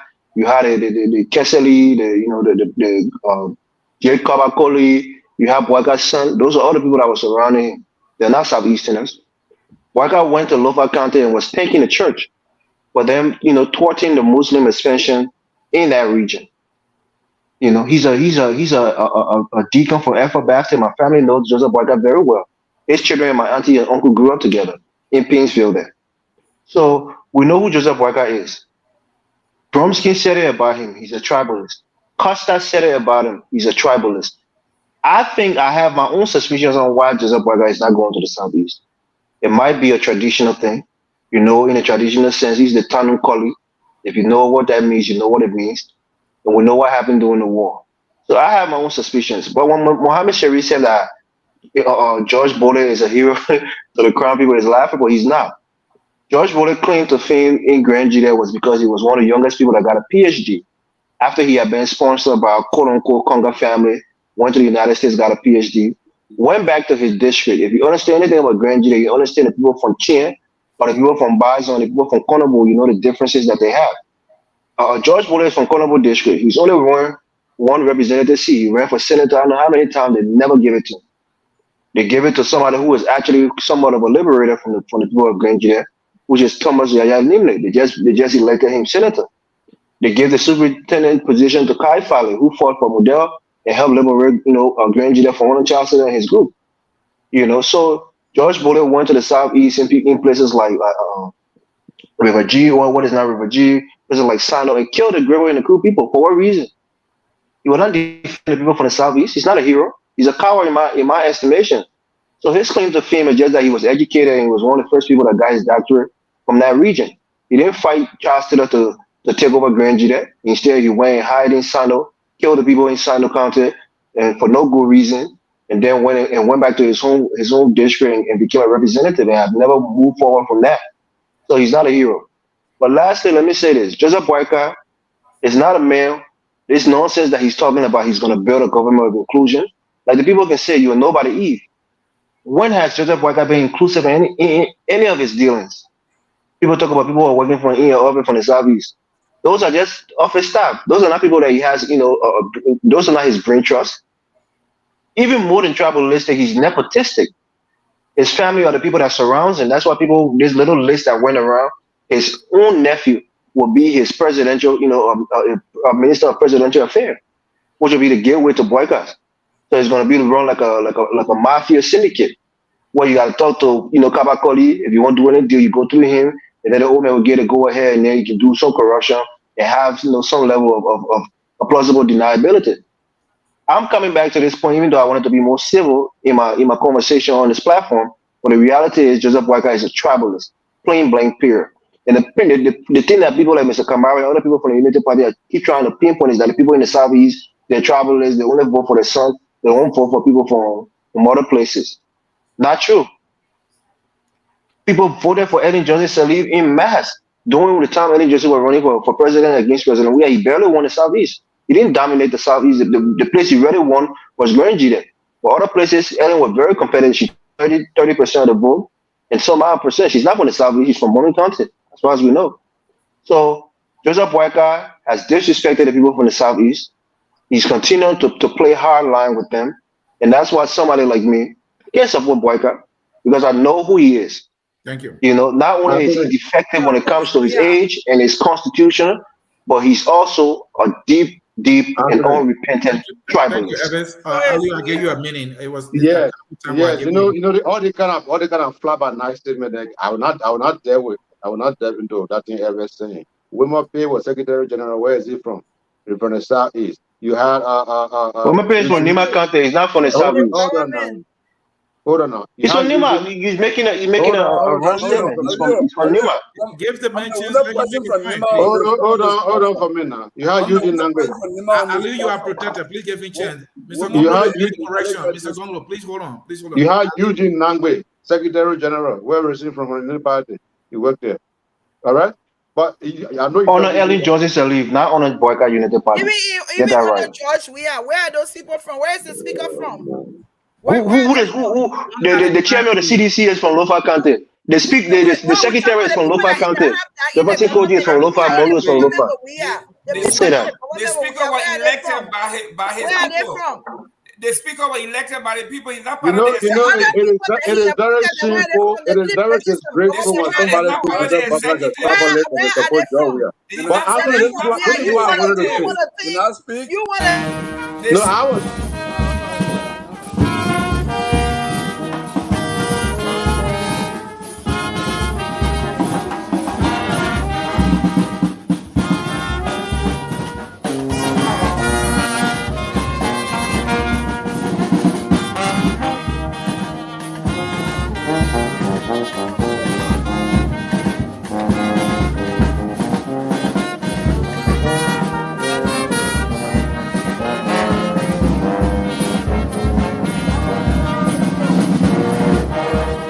At Focus on Liberia, we discuss everything Liberia, from education to politics, arts and culture, entertainment, agriculture, history, religion, family, and technology. Focus on Liberia uncovers and showcases the best of Liberia and shows the world the truth about Liberia. We educate, elevate, and promote all things Liberia. We conduct interviews, panel discussions, debates, and more. Tune in to Focus on Liberia on Facebook and YouTube and be a part of the stories that make up the news. This is Focus on Liberia, and I am Dennis Jack. Let me finish my statement. The selection you heard earlier there was done by the Armed Forces of Liberia. Beautiful selection there, and the comrades are telling us keep it civil. I know the debate is heated. Let me finish my statement. Okay. Please. So I have to clarify most of the things that man, Mr. Gilman, threw around here using the Semitic thing. Let me tell you something. Us as Muslims, one of our responsibility, our primary responsibility, is to protect Islam and to spread Islam. What is wrong with a Christian trying to protect Christianity and spread Christianity instead? One of the reasons why we are you equating Boakai's ridiculous statement to protecting Christianity? But I'm explaining. If you allow me to learn, you understand what I'm saying. I'm trying to be as simplistic as possible. One of the requirements why most of our sisters are not allowed to get married to people from other religion is because by biology, the woman goes where the husband goes. She carries the last name, she carries the culture. So more than likely, the woman becomes a Christian. So to avoid that, the woman should marry a Muslim. Not true. The Quran called Christians midgets. They call them filthy dogs. You don't know anything. That's why they shouldn't get married to them. You probably don't even know the Quran more than me, so don't go there. Okay, Alton, go ahead, man. Let's begin. Go ahead, Alton. You done? Yeah, I got to be done. They make Christian pay the jizya, the protection tax. If you live in a Muslim place and you're not a Christian, you have to pay a protection tax. That's how you can live. So don't go there. We try not to bring those things up. But the Quran tell you shouldn't even be friends with Jews and Christians because they're mushrik. All right. We are going into so don't go there, Mr. Kamara. Well, let's Muslim and Christian are not the same. If you are just joining us, please. Please. Oh, it's not about that. The people that know the Quran and know what I'm talking about. Let's know the Quran. Liberia Friday night debate. I'm Anthony C. moderating. Please let's keep this debate civil. Mr. Gonglo, I will come to you for your 1 minute, please. And again, the question that we are asking, what must the Unity Party do to win this thing? What must the CDC do to win this thing? Well, I think from the Unity Party side, the job should be very easy for them to unify try to unify the opposition. But the challenge you have is there was a very bitter infight among oppositions. And I don't know how you heal that in less than 3 days or in less than a week. We got 2 weeks now. Yeah. I mean, because you have to unify 3 weeks. You have to unify them, put them in the trenches right away. So that's what I'm saying, less than a week. So how you do that is something that I have to think about. But if Unity Party, as the largest opposition party, a former ruling party, has shown leadership in the opposition, we probably will not be to where we are today. So their strength is really unifying the opposition. If they unify the opposition, by extension, they will unify even defeated opposition candidates in the legislative candidates, as well as presidential candidates.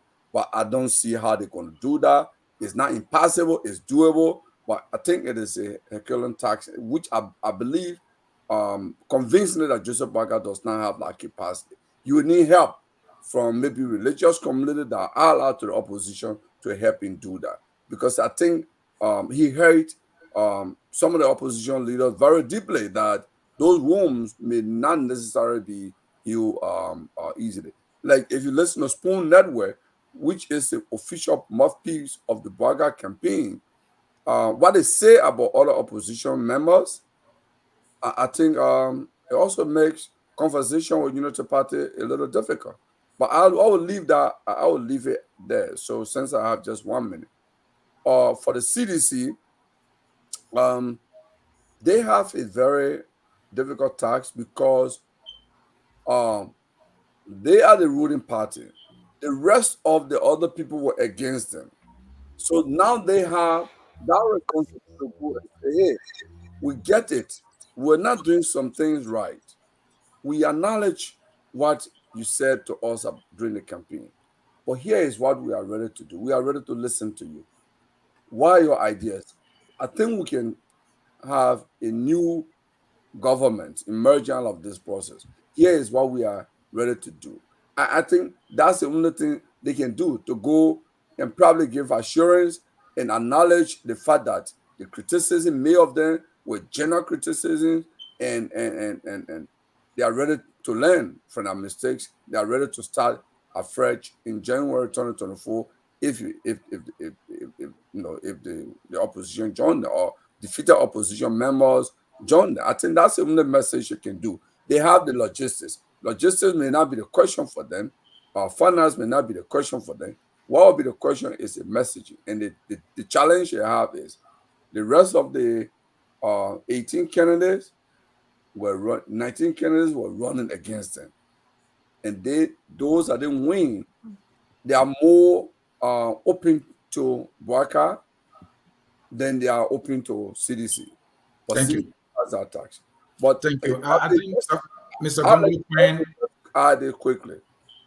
When we come on public platform, there are many things that people have in a closet that they don't put out there. Alio sit here and try to even mislead people about the Quran. I will tell you for in the public forum here, ask Comrade Alio Cry about Kelabo Gonglo. What he and Kelabo Gonglo did at his number study center. Mr. Gonglo, I will not allow you to go there. Let's leave it there. Let's take on topic, please. I go in his number study along with him. He will tell you. Mr. Gonglo, please, let's leave it there because that So will you're throw not this a debate scholar on Islam. into chaos, and I don't want to allow that. There are Liberians. The only one who have read the Quran. Our fellow citizens are listening, and we have a topic. Let's stick to the topic. What you said, it makes sense because if you look at the numbers, right? CDC got 43%. Joseph Boakai got 43%. The rest of the opposition community, I will put it at least around 6%, right? So if, let's say, if the opposition were to come together, that would solidify, come together behind the Unity Party, it would give the Unity Party an edge, and the CDC will have a hill to climb, and you are right, but that is them to do. Will they do it? That's another thing. But there's a major factor that will conclude this debate, and that is the Prince Johnson factor. Anthony, before you go there, 1 minute, please. No, and I will give you some statistics here quickly.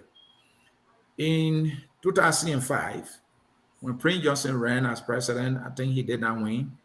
He will endorse Ellen Johnson Sirleaf. Ellen Johnson Sirleaf will win. Similarly, in 2011. In 2017, Prince Johnson supported George Weah. No. I'm sorry, your information is not true. In 2005, Prince Johnson endorsed the CDC. It was in 2011 that he endorsed Ellen Johnson Sirleaf because of fraud in the election. CDC pulled out in the runoff election. So in 2011, the impact of his endorsement was not felt because CDC did not participate. Okay, the actual endorsement you can say is 2017.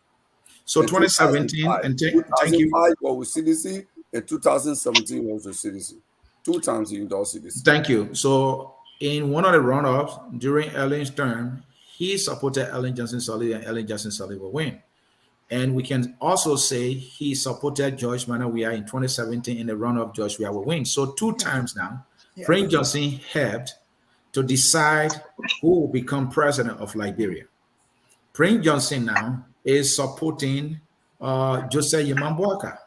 If he stays with Joseph Boakai, will Joseph Boakai of the Unity Party win this election? Did the CDC make a horrible mistake to allow Prince Johnson to go away from them? Because when they had him in the second round, they will smile. Now they don't have him. Let's discuss that. Does Boakai have the edge now with Prince Johnson, or Weah is strong enough? Let's start with Glendy, the lady in the room.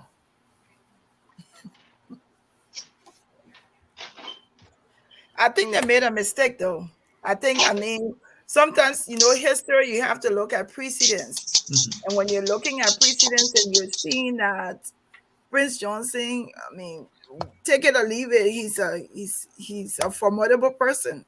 He's somebody that people want on their side. The people of Nima love him. And not just Nima, the people of Liberia love Prince Johnson. They have people who love him. They have people who don't like him. Seriously. So I think for the CDC camp to lose sight of you're interrupting you and Elvis. Nobody's stopping you from interrupting you, Mr. Congolo. Go ahead, Glendy. So for CDC to lose that factor of Prince Johnson, I think it's going to cost them. And what take it or leave it, Prince Johnson is a factor in the country, in Liberia.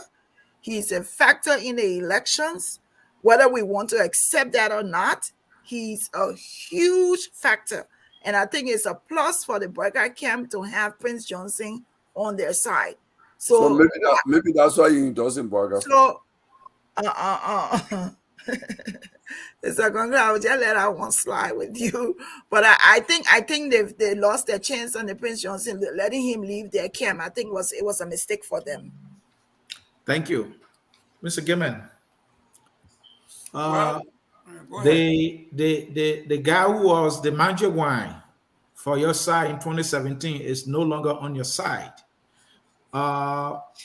Is that a danger to your side? Nobody will deny that Prince Johnson has an impact. But with all his impact, and both senators from Nimba on the ticket, a ticket that the president, the former vice president is on. There's 2 senior senators for Nimba on. And still, George Weah won this election. It tells you the strength of this man. I think Costa was right. Without Prince Johnson, Costa again tonight. Mr. Goodman, did you say President Weah won the election? I know. Look at the number. What's the final tally? Well, the one I'm looking at right now, post President Weah. Let me look at it to read the numbers.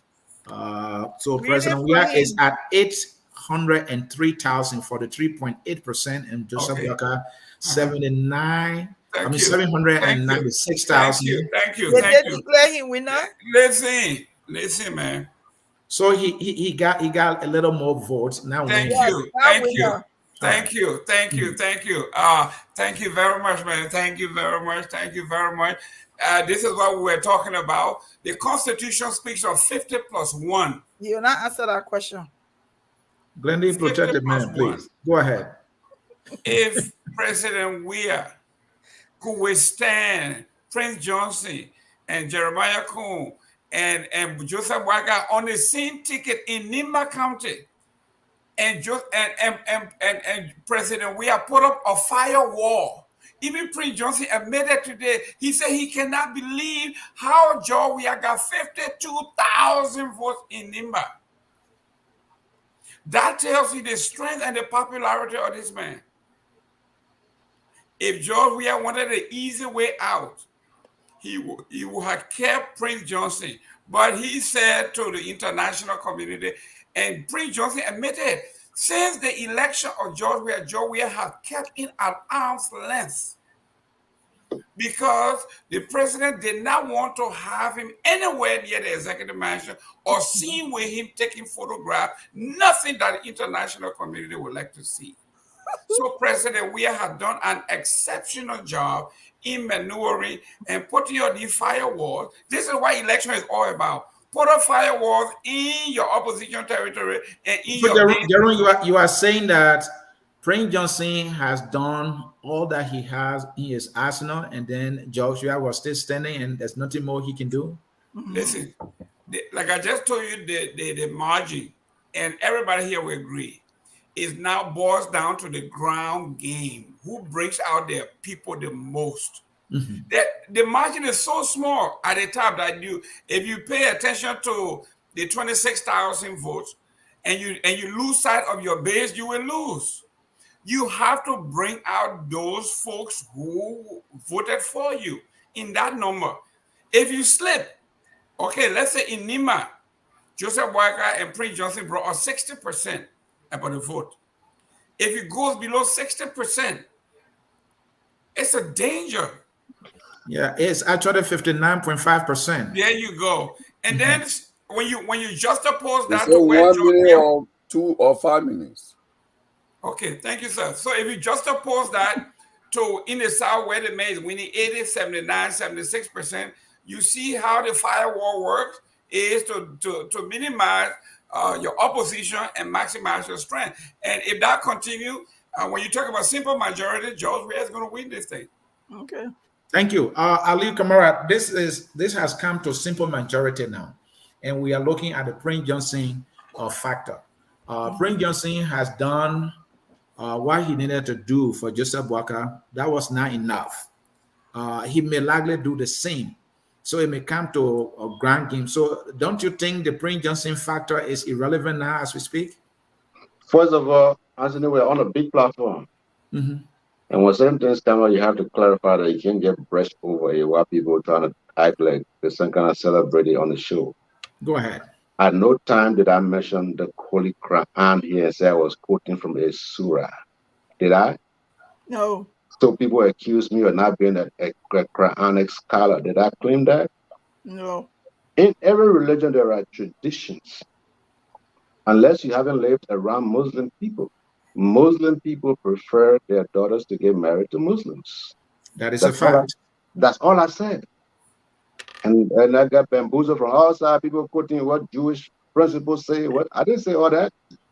Okay, so I know Christian family when I was in Calcutta, where the man was a Methodist. He wouldn't allow his daughter to get married to his friend's son because he was a Baptist. What I try to say here is that Joseph Boakai did not say these things because he was anti-Semitic. He said these things because he was in the church. It was a place for him to gain momentum. He was trying to gain support from his church followers. And he said, I contributed to the progress of Christians in this region. What's wrong with that? Edward Bian Kesele, who was a Mandingo man, he was Christian. And he was still accepted among Mandingo people. So being a Christian and embracing Christianity amongst Muslims is not a crime. What is a crime is for you to go to Peaceville, Jogota, and kill Mandingo people and call them Mandingo dogs and stuff, and then come back and say you want to solicit their support. Okay, so let's go to your question here. Look, let me just say this. One thing is clear in this election. Already? Since I've been knowing Keleku, this is the first time he's ever said anything that is closer to the truth. That the opposition political leaders or parties that participated in this election are highly likely to support Joseph Boakai. And I can tell you clear-cut that ACO is going to support Joseph Boakai. So this politic about, oh, Joseph Boakai said this against Muslim people, well, feel free to care about that politics. I can guarantee you that ACO is going with Joseph Boakai. ACO, we didn't forget about what happened in Jakarta and other places. Are you ACO member? I am a CDC member, but I suppose he's saying we as in the Mandingos. That's why he's saying we. Can you speak to the Prince Johnson factor? It's about politics now. Aliu, can you speak to the Prince Johnson factor? Yeah. What much different can the Prince Johnson factor make now, or that it did not make to help Boakai or the Unity Party to win? Well, what's going to happen right now is Nimba County Unity. For example, Tewan, a proud son of Nimba County. What's the guy's name? This guy from Vote. All right? Together with Jeremiah Kuhn and Prince Johnson. Jeremiah Wapo? Wapo. I am told that they have already arranged a meeting amongst them. Okay? So they're supposed to be having a meeting and to solidify their unity. Yeah. If we can, just before you continue, WAPO got 9,000 votes nationally, 0.5%. You see, 9,000 is a huge number. If you have like a second round, you have 43, and WAPO produced 9,000. That would be the end of a CDC. So every little count, Pella would say, so every little counts. Okay. And how do you say that in Mandingo? Doni Bedarafa. Thank you, brother. Okay. So if you want me to say in 4 other languages, I can do that for you. But say so when you say in Basa. I'm from the northern and central region. Those are the languages I'm good at. But you just said it. You see, you said it. You hang yourself. Go ahead. But listen, all the years I stayed in Grand Bassa, I was not able to speak Bassa because my DNA is from that side. Okay, but here's the thing. Look, see, I agree with Mr. I can't speak forever though. I agree with Mr. But I keep being interrupted. That's why I'm speaking. I agree with Mr. Gibbon. Let me just end on this note. I agree with Mr. Gibbon when he said turnout would be very, very significant in Nimba County. If Nimba County voters can turn out up to 250,000, we're satisfied with that number, and it will make a huge difference. Thank you, Mr. Gonglo. Well, let's rephrase this question. See, the thing about second round election I listen to many people who were sitting down on the podcast, on other platform. They say, "Oh, we finna winning. Bonkante gone, Nimba gone, Lo-Fi gone, Mangibi gone. Good In question. fact, Nimba got 307,000. Bonkante got 300,000. Lo-Fi 277,000. They were quoting this number. What they failed to do, to realize, to factor in was these were registered voters. Some of the people were trucked to register in a particular area for a particular reason, for a particular candidate. And some of these people did not even go there to vote. That's one of the reasons why even the turnout was relatively low in some areas, particularly in rural districts.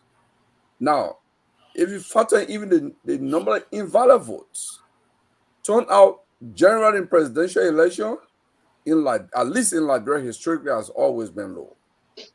Then for this one, there was a lot of trucking that took place.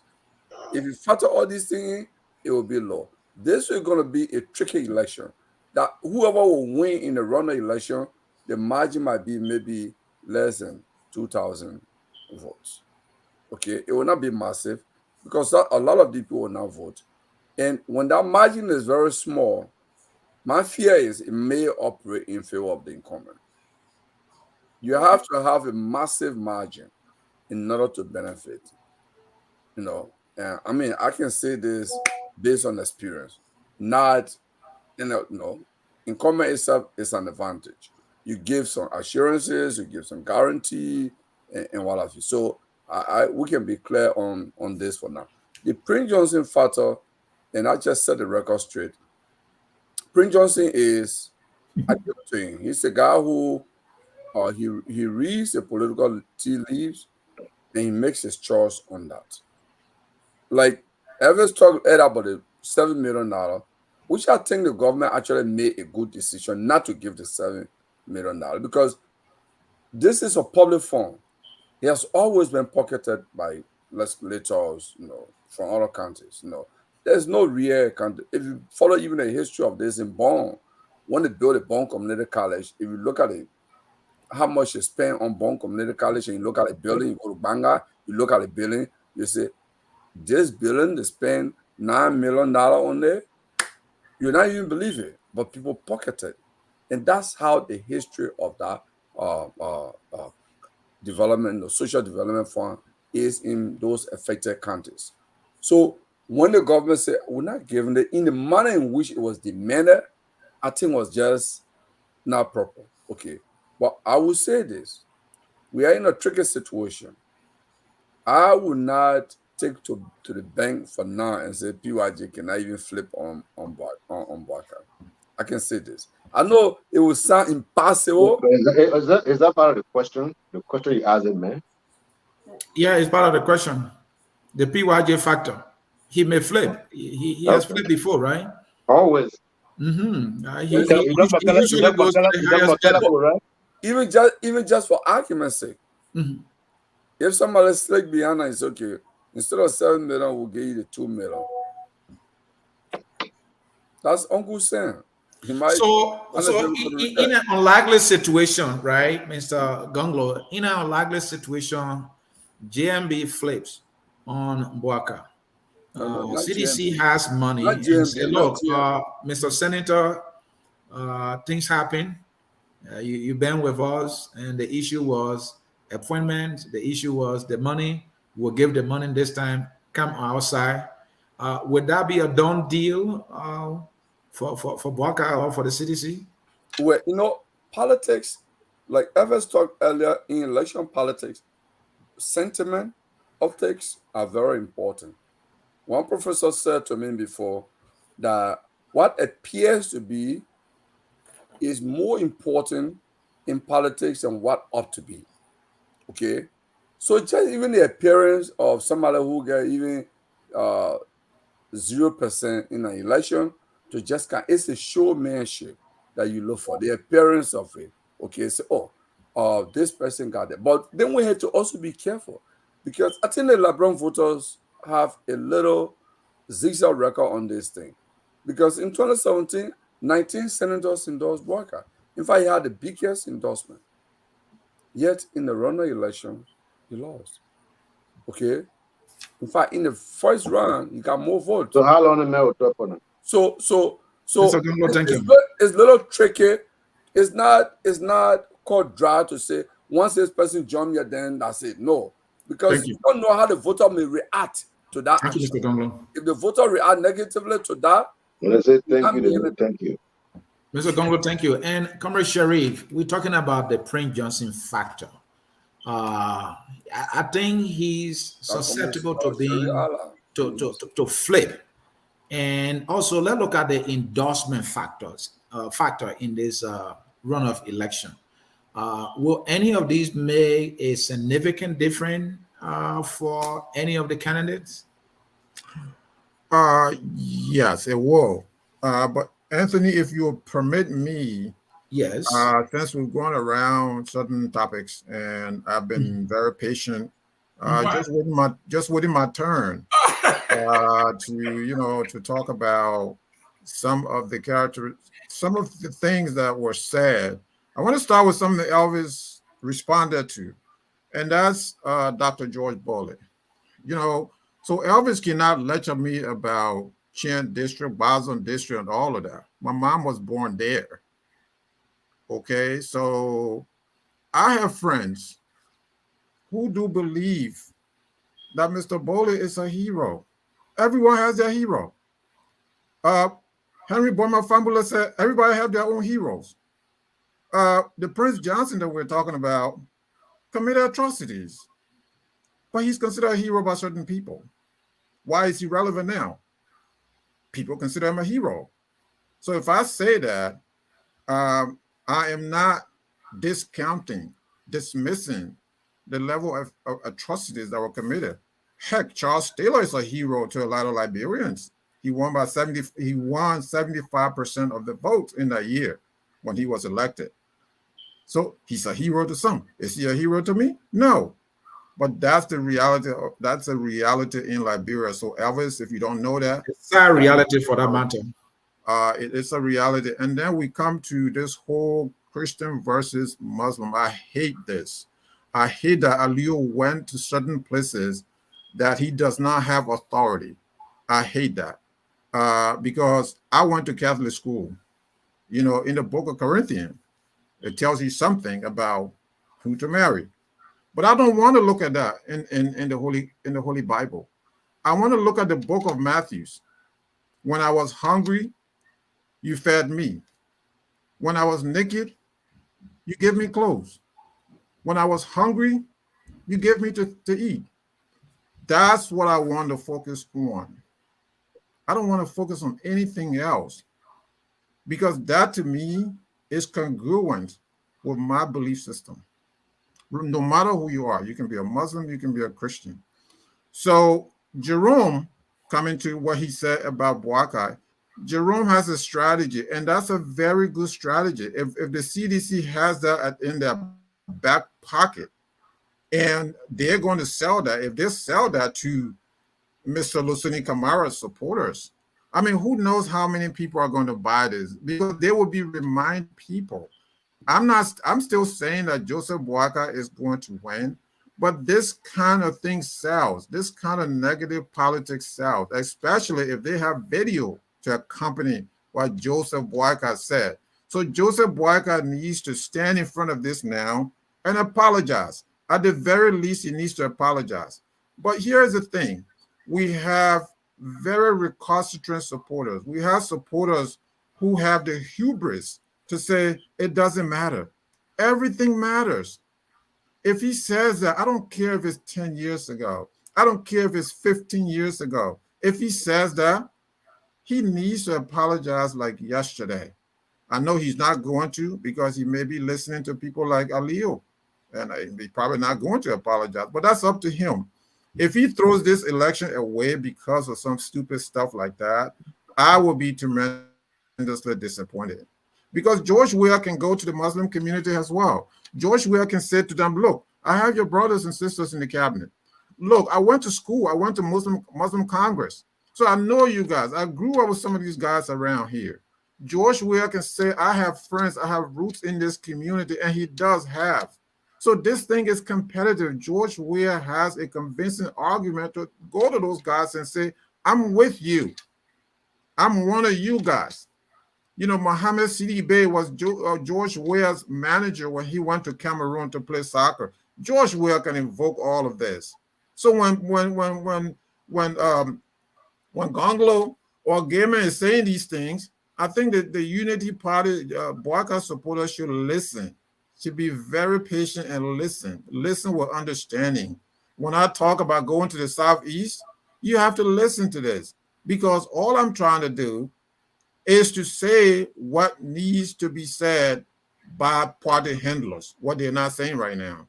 When I say that they should find money to get pool washers, they need to find money.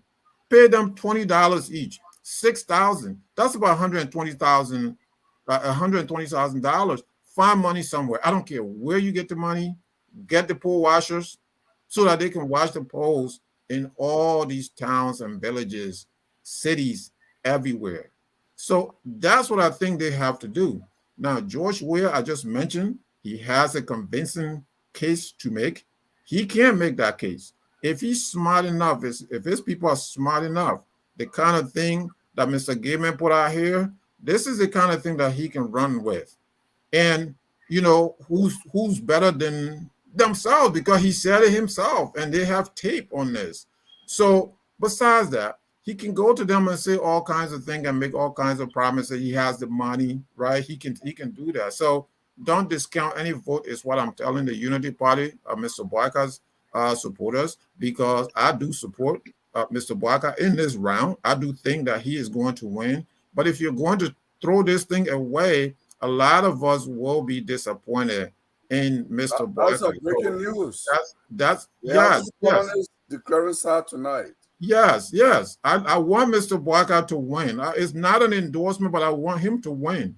Right? It's not, I want him to win. Gonglo. Gonglo, why you on the side? You don't have a side. Why are you fighting the man? Gonglo supporting George Weah, but he doesn't want to say it. Him and his brother. FOL will give me the platform and I will speak. Him and his brother. I'm not going to And Comrade Sharif, can you conclude on the Prince Johnson factor? Well, time is running out here. Yeah, so Gonglo has been a distraction all show. So please, all night. This is all night long. This is the way he's been, on these shows every now and then. I mean, it's so wrong, in an intellectual debate. So the Prince Johnson factor is very, very real. Prince Johnson, again, someone is going to come back. He's not a hero. Okay. Dr. Famula said everyone has their hero. Prince Johnson, whatever it is, and I have talked about these things ad nauseum, all of the things that he did, bad things that he did, all of the atrocities. But I'm not here to relitigate any of these. What I'm here to do is to say politically, Prince Johnson is very relevant in Liberian politics. Heck, look at Gonglo. Look at the numbers that Prince Johnson is polling. Thank you, man. And look at the numbers that he's polling. Can Prince Johnson, or is Prince Johnson able to flip on Boakai? Is that a possibility? Is he able to? Well, he's done it before, right? He's done all kinds of things before. So who's to tell that he's not going to do it? If George Weah comes in right now, with the right amount, right, with something, and and Boakai is not forthcoming, and some things happen, I don't know what it's going to be. But yes, there's a possibility. With Prince Johnson, you never can tell. I mean, you never know. So anything is possible. So if I'm the Weah people, I would still pursue him. I would say, look, the 7 million you're talking about, look, we're going to look into this after the election. But they didn't do that. They made a big mistake, and they're paying for it. And so if they turn that around, if George Weah is able to pull a bit more, like 10% more, he can win this thing. All he needs to do is to pull up significant number in Nimba County. Thank you. Evan Morris. Right. Thank you. I'll make it quick. President Weah has a base in Nimba County. in case most people don't know about this, and I want to make it clear. In Fabili District in Northeast Nima County, where you have a lot of Crown people, President, we are won by 80%. In B and Doer, which is more akin to the Bassa and the Crown people, we are won there handily. When you come down to Lower Ganta or you come down to Nima, where you have people from Bassa spilling into Nima, President, we are also winning those areas. So his numbers is going to get better. Yes, Prince Johnson is monumental in Nima County. When people talk about nationally, he's not as relevant. This guy is asking how George Weah got 52,000 votes when you have two sitting senators from Nima County supporting the opposition. Those are where he got his votes from those districts. And those votes are still going to be there in the second round. And like Mr. Gunglo was saying here, can Prince Johnson flip? Of course. But the question is, it's not whether Prince Johnson wanted to be with George Weah, it's whether George Weah wanted to be with Prince Johnson. That's the issue. The United States government tied this president's hand and made it explicitly clear. You can't do business with any sanctioned individual, else you risk of being sanctioned yourself. And that's the problem here. George Weah don't want to be openly doing business with Prince Johnson. And by getting Prince Johnson endorsement and going there and Prince Johnson lifting his hand, it's an open endorsement of George Weah. He doesn't want that. The United States government, the things that Prince Johnson thought he was doing in secret, the United States government knew what he was doing. These things where he was selling, influence peddling and selling it for money, the United States government know about that. So President Weah is not stupid enough to think that he can give Prince Johnson $3 million under the cover of night, and the United States government not find out about it. Some of the meetings and some of the reasons that you see George Weah pull his hand away from Prince Johnson because the consequences that could follow. He himself, directly in his government, could be sanctioned. Let us not forget, a sitting president was sanctioned by this government, by the United States government, child stealer, and we saw what that did to our country. So he can even stifle our economy more and could politically kill President Weah, in the CDC. So he's not going to do it. But the point that I'm making, he can only make gains in Nima because he already has a strong base of about 40 to 50,000 votes from particular areas of Nima that will always vote for him because they're akin to quote-unquote Southeasterners. You have the Crown people there who are obviously from the Southeast. You have the B and Dua who are mostly Bassa mixed with Crown people in Northern Nima. You also have, Crew people who live there, sparsely, sparsely populated, Crew and Gribble people who may be akin to, have an affinity for President Weah. So there is some semblance of votes in Nima for him that will remain the same. Now, when we're talking about money, look, Prince Johnson understands money. And the one thing he wants is money. And Mr. Honorable Gongo can say the same thing. There's somewhat of a divide between the Mon and the down people in Nima County. Prince Johnson have dominated the Mon people, in Nima politics. And they're not happy with that. So President Weah can use Gongo if he gets Gongo support, promise to make him the justice minister to come and clean up his mess. He can vigorously campaign in the Mon region of that county and get more votes. So after his 50,000, he's not going to win the county outright, but he can get in the high, 50s or even close to 60,000 and be in good standing. So it's not a foregone conclusion when it comes to the Prince Johnson factor. I'll leave it there. Thank you. Anthony, 1 minute. Go ahead. Listen, this idea that once you say Muslim, Madingo people must get upset. I have Madingo DNA in me. Muslim is not tied to Madingo. In Lofa country, the Muslim population, Madingo is not the largest Muslim population in Lofa. In Lofa country, you have almost 4 tribes that are Muslim dominant. The Bandis are more than the Madingo people in Lofa. We have the Mendes who are Muslims in Lofa. You have the Bandis, the Mendes, you have a group of Lomas who are Muslims in Lofa. So if Joseph Boakai made a statement, don't forget the entire Grand Cape country, 89 to 90% of Grand Cape country is Muslim. You really want to be cleaning this thing up for the entire time of the debate? No, I'm not. I'm coming. I'm almost landing with this. Almost 65% of the people in Bomi country are Muslim. More than 70% of the people in Bapuru are Muslim. Only the Madingo people must take Joseph Boakai word personal. I don't stand with that. We've always been discriminatory with ourselves, even amongst ourselves. So let us not use the Joseph Boakai thing. Besides that, this thing was raining around in 2017 when Joseph Boakai won Vahun, he won Kulahun, and won won District 4. Thank you. The same video was circulating. Maybe this is Sherry first time seeing this video. And when he said, I'm saying something that I don't have authority of, let him verify. He's quoting a lot of biblical scriptures here. I ain't talking Bible. Let him tell me what I don't have authority You have no authority. Shut up. Thank you. Thank you. Glendy, the Prince Johnson go ahead, factor. Glendy. Forget about that, man. Can CDC make the mental flip on Boakai? No. And when that happens, is there an automatic victory for the CDC or not? It will never happen. All right. Now that it will never happen, let's look at endorsements. It will not happen right let's now. look at endorsement, right? If Boakai succeed in getting the endorsement of, let's say, 90% of the opposition leaders and parties, all right, will that be the magic wine for him? Yeah. This is almost like a simple majority.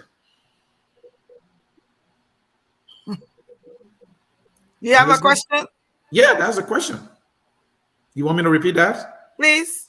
Okay, thank you. I'm talking about endorsements. Boakai got almost all the endorsement in 2017.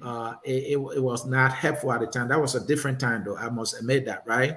But will endorsement make a difference in this runoff that's coming? In my opinion, I don't think it would. Why? Because when you look at the first round and look at how divisive it was, and then the many parties and Ambassador and Uncle Joe Ambassador Boakai could still pull it off to be in a runoff. Why it is important to be able to have an all-inclusive opposition. If he doesn't get it, I think he's still going to be a formidable candidate in these runoff that he might not need anybody to endorse him. That's my opinion. I don't think any endorsement will make a difference for Joe Boakai right now. Like the Prince Johnson? Right, Prince Johnson is already, are you saying Prince Johnson is already on Boakai's side? So he's not going anywhere. Prince Johnson has a significant interest in the Boakai presidency right now, the factor of Jeremiah Kuhn. So and is that a problem for our nation? Is that a problem for our nation? Because some of us are concerned about that. Nowhere he's gonna go.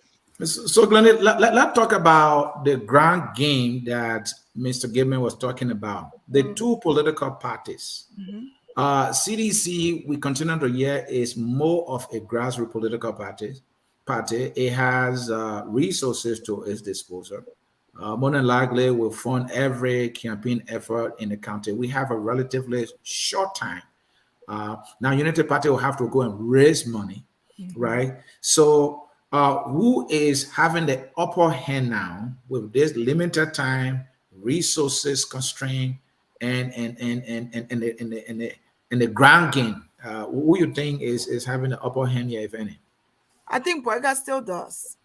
Because even with President Weah having all that he had, even with the frauds, the different things we've had, which I have no proof, even with the Appleton factor, even with the whatever people that was positioned, Boakai still got an edge over President Weah. Even he can have millions.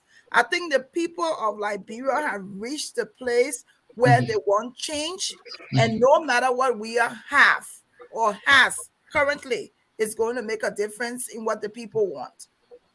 It's not going to make a difference, and I think Boakai still has an edge, no matter where, and no matter who Weah brings on, no matter who endorses him. You have to be able to look at the people factor in these elections, and the people factor going to the second round. Thank you, Gerald. Are you going after Prince Johnson to bring him over? Unmute yourself, sir. Are you from Basel High School? Unmute yourself. You are still muted, sir. We believe in decorum, but this is what it is. Listen, one of my advice to the camp, to the Weah camp, is I always quote Bill Clinton. He said, we will run a 50-state campaign. I'm going to go speak to my opposition. He may not vote for it, but his wife may vote for me. He said, that's why I vote. That's why I go into my opposition. You never know. The pastor messenger says, you say, we don't know a fool, but just look at you got to test them. So we have to go, as we speak, people are testing people from everywhere. You never know. You cannot look somebody in the face. Some of these guys are good poker players. They may look you in the face. You say, well, I don't know what's going on. That's fine. But you got to go and test the water.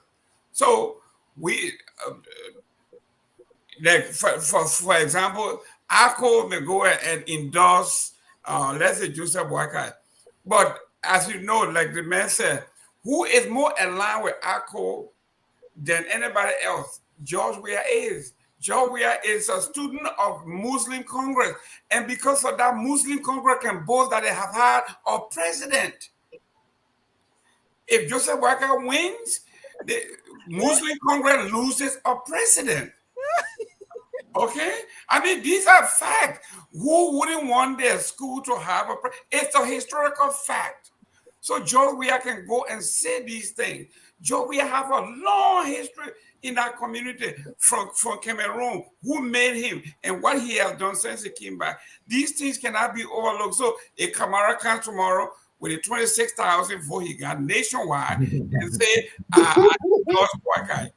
We are in that group already. So we may not get all 26,000, but we're going to split it 50-50 and we're back to status quo. This is politics we're talking about. We talk about strategy here. These guys are not ready for this, man. They're not ready, I'm telling you. Thank you. Thank you. I hate to agree with Jerome, but he's absolutely right. He's right. Oh, will we be taking calls tonight or no calls? Is it too late? No, we're not taking calls. We gone 2 hours, 30 minutes. So at this time, we will take your closing argument to conclude the debate tonight. We'll start with Mr. Aliu Kamara. He's relaxing as though he's getting ready for inauguration. My friend, sit up. Your closing argument. I would just take the time to talk about this thing that you guys talked about. Okay. Mm-hmm. First of all, let me say thank you for having me. It was a great show. Always good to see Sherry on here. And all the other guys. You know, Sherry is my brother, but I don't like to point it out because then it becomes tribalism. So I like to put him on the side completely when I'm having my discussion. Yeah, what is Manyaka for? So, oh, man, look. So Aliu, for the closing, here's the question: what will make the CDC to lose, and what will make the Unity Party to lose? So let me just say something. You know, Mr. Gilmer is a complete dramatic. He's a great guy. You understand what I'm saying? He's a smart guy. I tell you that. If you listen to him and not know him in person, he can convince you. But for those of all who know him, you know, he just entertains us. Listen. You're talking about who is more closer to ACO than blah blah blah. You know what a PC man is? The Madingo man? You have no clue. But let's leave that part. The reality on ground here is that the group you call it ACO today, where did they come from? All of these guys were with the United Party before. The reason why they can't find themselves in a group called ACO is because of loyalty to Alhaji D. So going back to the United Party as an ACO partisan, just like going back home, is the easiest thing. That is why Joseph Boakai did not catch any difficulty getting to Lusini, because it would be forbidding for Lusini not to listen to Joseph Boakai. Forget about all that Muslim thing you do, Mr. Gilman. But let me tell you something. Look, we can discuss everything here as we should. When you look at the trend, the geography, all of that, you will realize that Joseph Boakai is in the best position at this point. Not to be complacent or to be content with what they did previously. If everything is put in place, including security measure, you know, protecting the votes to any length, and also, more importantly, encouraging the voters' turnout, Joseph Boakai is in by far a better position. George Weah has a constituent that will still vote for him. But Joseph Boakai will win more than half of the vote from the opposition candidates, and that's all he needs to go across the board. Thank you. Thank Avis, you. closing. Look, I want to say this. I decided a long time ago to take a more diplomatic tune as these elections draw down. We're all Liberians. This is a platform that promotes that very idea, and I want to re-echo that. We're all Liberians. I think whether George Weah wins these elections or Joseph Boyka is taking, as the new president, we're all Liberians, and we have to respect each other. I think a lot of people are wishing for Boyka to win because they don't want the insults and the teasing that they get from Tahitians online, so they don't want to have another long 6 years of it. But for me, I'm resigned to the fact that whoever becomes president, I don't think the material wealth of the material lives of the people will be even any better than what it is now. It may be incrementally better on a boycott, but not dramatically better. So for me, I think whoever wins is going to be probably more of the same. And my biggest factor for not supporting boycott was the Prince Johnson factor. I think we shouldn't reward warlords. We can't reward them for the things that they did. Giving Prince Johnson and Jeremiah Coon the vice presidency would be a reward for us. But we can't do that. If it was any other warlord from any other ethnic group or any other region, I would be saying the same thing. We can't do that. And I think for us to say, well, the end justifies the means, let's get we out at all costs. The perils that is ahead of us if Prince Johnson is next to Boyka is more dangerous than what we are doing now. We have to have the foresight to see that. We have to have the foresight to see it. So maybe in 3 years' time, 2 years' time, we'll be saying we told you so. But for what it is, we're excited for the election, and may the best man win. I'll leave it there. Thank you for having me on. Thank you. Glendy? It's the hypocrisy that kills us all. When we are such hypocrites that we feel that when Prince Johnson supported Weah, there were no perils that we could speak of. But the fact that Prince Johnson is now on Boyka's side, and suddenly we see all the evils coming up. The fact that Prince Johnson has been in the house and there's been no perils of evil, that Liberians elected him, the fact that Liberians can listen to him and give Joseph Boyka lots of votes. And suddenly, because he's not on Weah's side, we see that, the evil is going to come falling from the tree. Prince Johnson is sanctioned for corruption. These kinds of hypocrisies that kills our Liberian society, and we need to stop that. I'm happy that we're on the show. I'm happy that tonight I now as a patriotic Liberian woman, it would have been sad for me to not have a side to be on. I am wholeheartedly endorsing Boyka, and you can trust 100% that I will be out there and I will speak in his behalf, on his behalf, for his behalf. Hopefully on Sunday I will be on Mr. Gaiman's show, even if he has a slot for me. I am ready, and we are ready, and I will be out there for Joe Boyka. Thank you. So help me God. There we go. We all will be on that show too. I'll be there too. Yeah. I don't care if you invite me. No, we got enough space for you. Mr. Gongo, your closing, please. This man, you don't sneak into the movies back home. You're sneaky. Now you want to sneak into my show.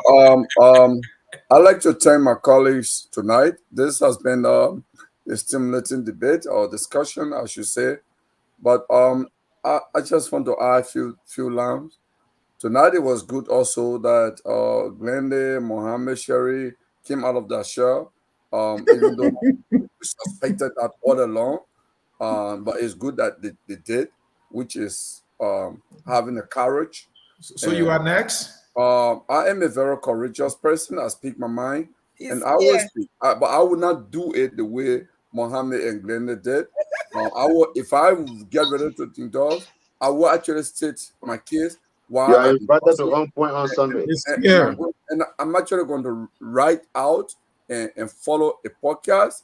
Then I come here to say something, right? He's scared. He used to run away from me under the Palava hut. No. You are protected. So what moving forward? I'm not forced to even do what I want to do, because I'm one of those who believe that this whole tradition of collecting around one or two person around the election is a bad political tradition. We need to break away from it. Because when people campaign on different agenda and different issues, different conviction, you don't come up a sudden and bury your conviction and say, I just got to choose. I don't agree with that, but it's a political culture in Liberia. If I were a presidential candidate in this election, and I said that, and what I had said about other candidates, I would not come in less than 1 week or 2 weeks to endorse them, because my opinion about them will still be there. Okay, so but it's a tradition that the stakes are high, and we'll make that decision, and I'll make that decision very soon. From now to next week Friday, I'll make that decision. Once net final, issue the final verdict and seal the final results and set the date for the runoff election, net has not done that yet. We are projecting that this will be the case based on past records, but net has not come up with a final result to say this is the final result and runoff will be. And once it's done, I will make a determination as to where I go. Even if I will not choose someone, I will not choose a person. But I believe that the voters actually told us that there is no bad guy and good guys in this election. We said Boakai and Weah represent an existential threat to our democracy, to our survival. We argued that. The voters said no, we don't believe that. These guys, we have to choose between them. So all of a sudden, we all have to choose between them. That's what the voters say, and that's the message. Thank you. Mr. Gilman, what are you looking at? You looking at something from your war room where numbers can come from? Let's see. I want to thank the Liberian people for giving George Weah a victory in the first round. One of the first round victory, yeah. There was no first round victory, sir. Listen, we got more vote. What else you want me to say? You can't deny us what we did. Look, the firewall we put in. We don't have the final result yet. Go ahead. The vote difference in Cape Mount County, we lost by 340 votes. Now that's what we call firewall in Cape Mount. But I'm about to close on here to say why President Weah is going to win this. I think Mr. Gonglo alluded to this. The pandemic, the economy was in a free fall when the president took over. Inflation was at 30%, is now down to 7%. The opposition decided to introduce something called Kush. They rained that on the population, it didn't work. They tried the killing, it didn't work. They tried sanctions. They paid money in Washington, D.C. to bring sanctions. The various of the world, they used the Mususka thing to say it was Jefferson Koji and these people were trying to kill people. They used that. It didn't work. The government couldn't make payroll. The $16 billion. Are you reading a little note from Eugene Number? I see you looking down. The $16 billion fake note that we're talking about, that we stole $16 billion. The $50 million campaign budget they're talking about. All of these things threw at the man. And someone said, Boakai have never led. Boakai have led and failed. This man looked at comments in court, looking in the eye, said, I don't know this man. I never met him before. In court. This is the man that served with you in the CPP. When you won the Dara deal, you were walking together. He looked this man in the eye and testified against him. Said, I don't know this man. That's the Boakai. Boakai looked Snow, who has supported him all his life, and said, I don't need you. One monkey cannot stop the show. Joseph Boakai went to Lofa and told the Muslim people that he and his people are the cause that Muslim people did not take over Lofa and extensionally Liberia. He was proud of that. He put up a firewall. He stopped the Muslim from taking over Lofa and in extension taking over Liberia. This is a man that's going to go back to them now to say, I am one of you. It will never happen. The economy grew 4.7% under this government. Everybody was talking about Ghana.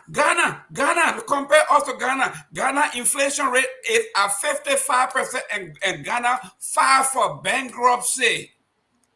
And George Weah is still standing at 4.7%. In fact, the economists call his economy one of the best performing economies in West Africa. Okay? So we are Are talking you about looking at something from your war room? nothing. I'm not looking at anything. I'm just a walking encyclopedia. I gotta see, just carry on it because Georgia is that good. So when Georgia said munya, munya, munya, munya, when you take our inflation from 30% to 7%, that's munya. But guess what? President, we are introduced the Park and Recreation Center since 1822. We got parks and recreation, free education, free wire fee. We are talking about the first time voters. They show up in their numbers. Thank you, sir. First time voters. So, ladies and gentlemen, we are saying, someone talk about the precinct center in the country.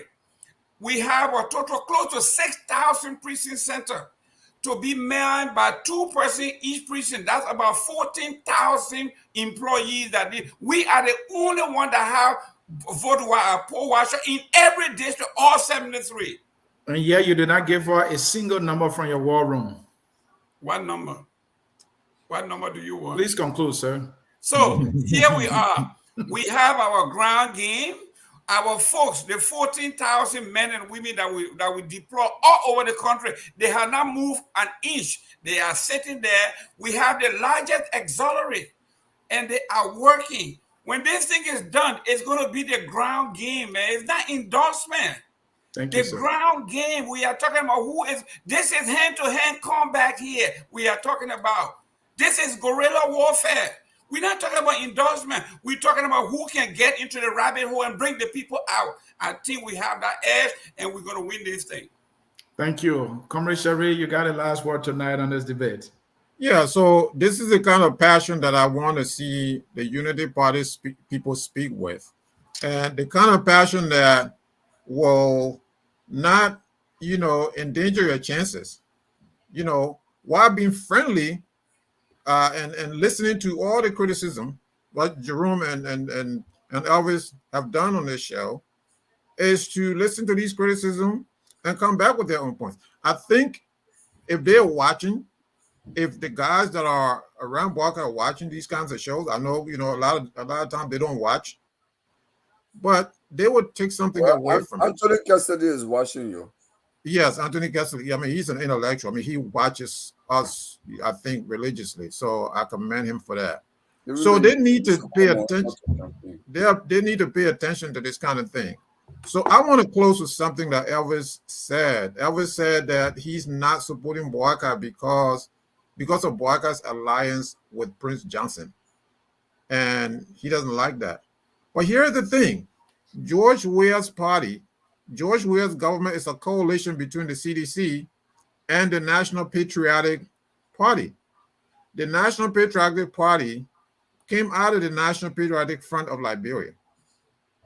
If the TRC recommendation had been implemented, members of the National Patriotic Party, a lot of the members of the National Patriotic Party would have been held culpable for the atrocities committed against the Liberian people. But here we are sitting, the National Patriotic Party is calling the shot in Liberia after all of what they did, after all the brutality that Charles Siller committed in the name of the National Patriotic Party. Jewel Howard Taylor was part of that movement, I think. I think she was part of that movement. I stand corrected. But Jewel Howard Taylor is an ally of George Weah in government. So this is the kind of hypocrisy that I cannot stomach. Because George Weah now, he too has surrounded himself with all patriots, so-called patriots, he's surrounding his government with all these people. Who was his senatorial candidate in Nimba County? Roland Duo. These are all fighters for the MPFL. You got MPFL people surrounding the CDC as well. And I condemn it. What's that? I condemn the CDC rolling door. I condemn it on point. Just so you know. Right, but I get it. You can condemn it what you want, but Joe Howard Taylor is part of your party. It's part of your coalition. The NPP is part of your coalition. So until you can dismantle that, you don't have now the moral latitude to say, I'm going to now criticize, I'm going to not support this other candidate because they have surrounded themselves with, warlords. All of these parties. Mr. Cummings was on this show. Mr. Cummings told Dennis that you can't win. To win, everyone has to be included. And I'm just paraphrasing what he said. So he too surrounded himself with, MPFA elements. All these people have surrounded themselves with MPFA elements.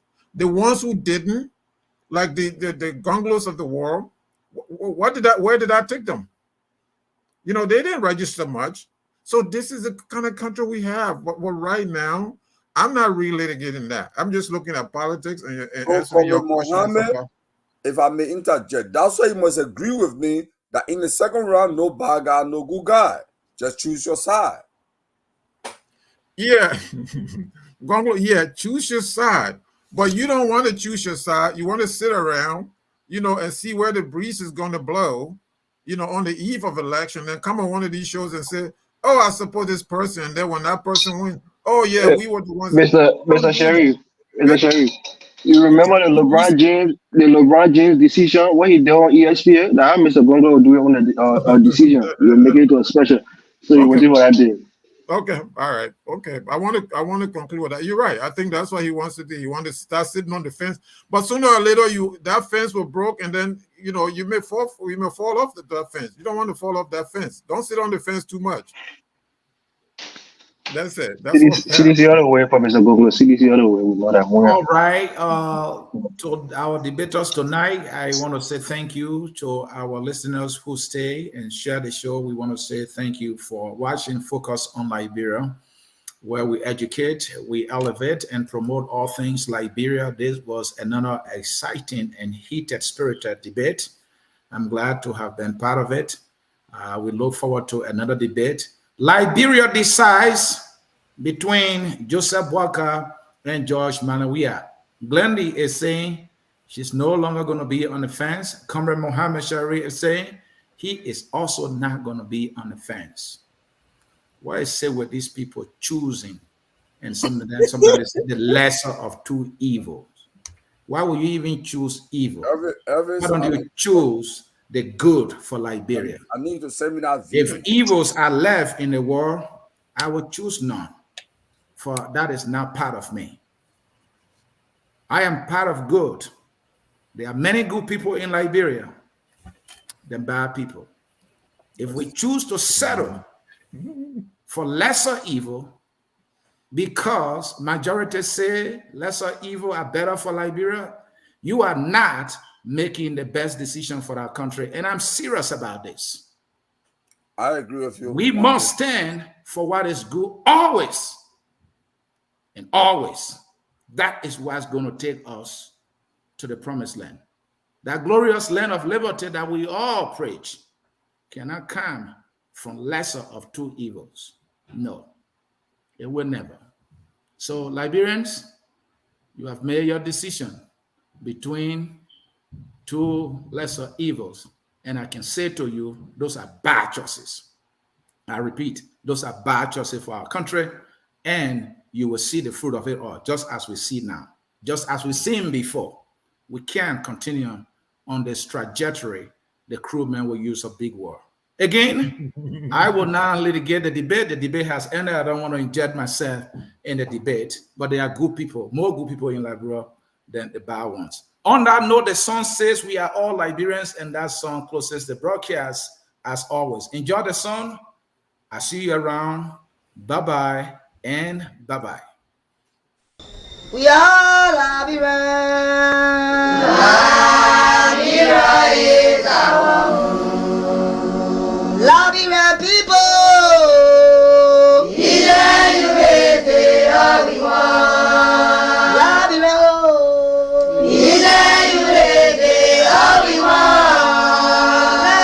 Liberia.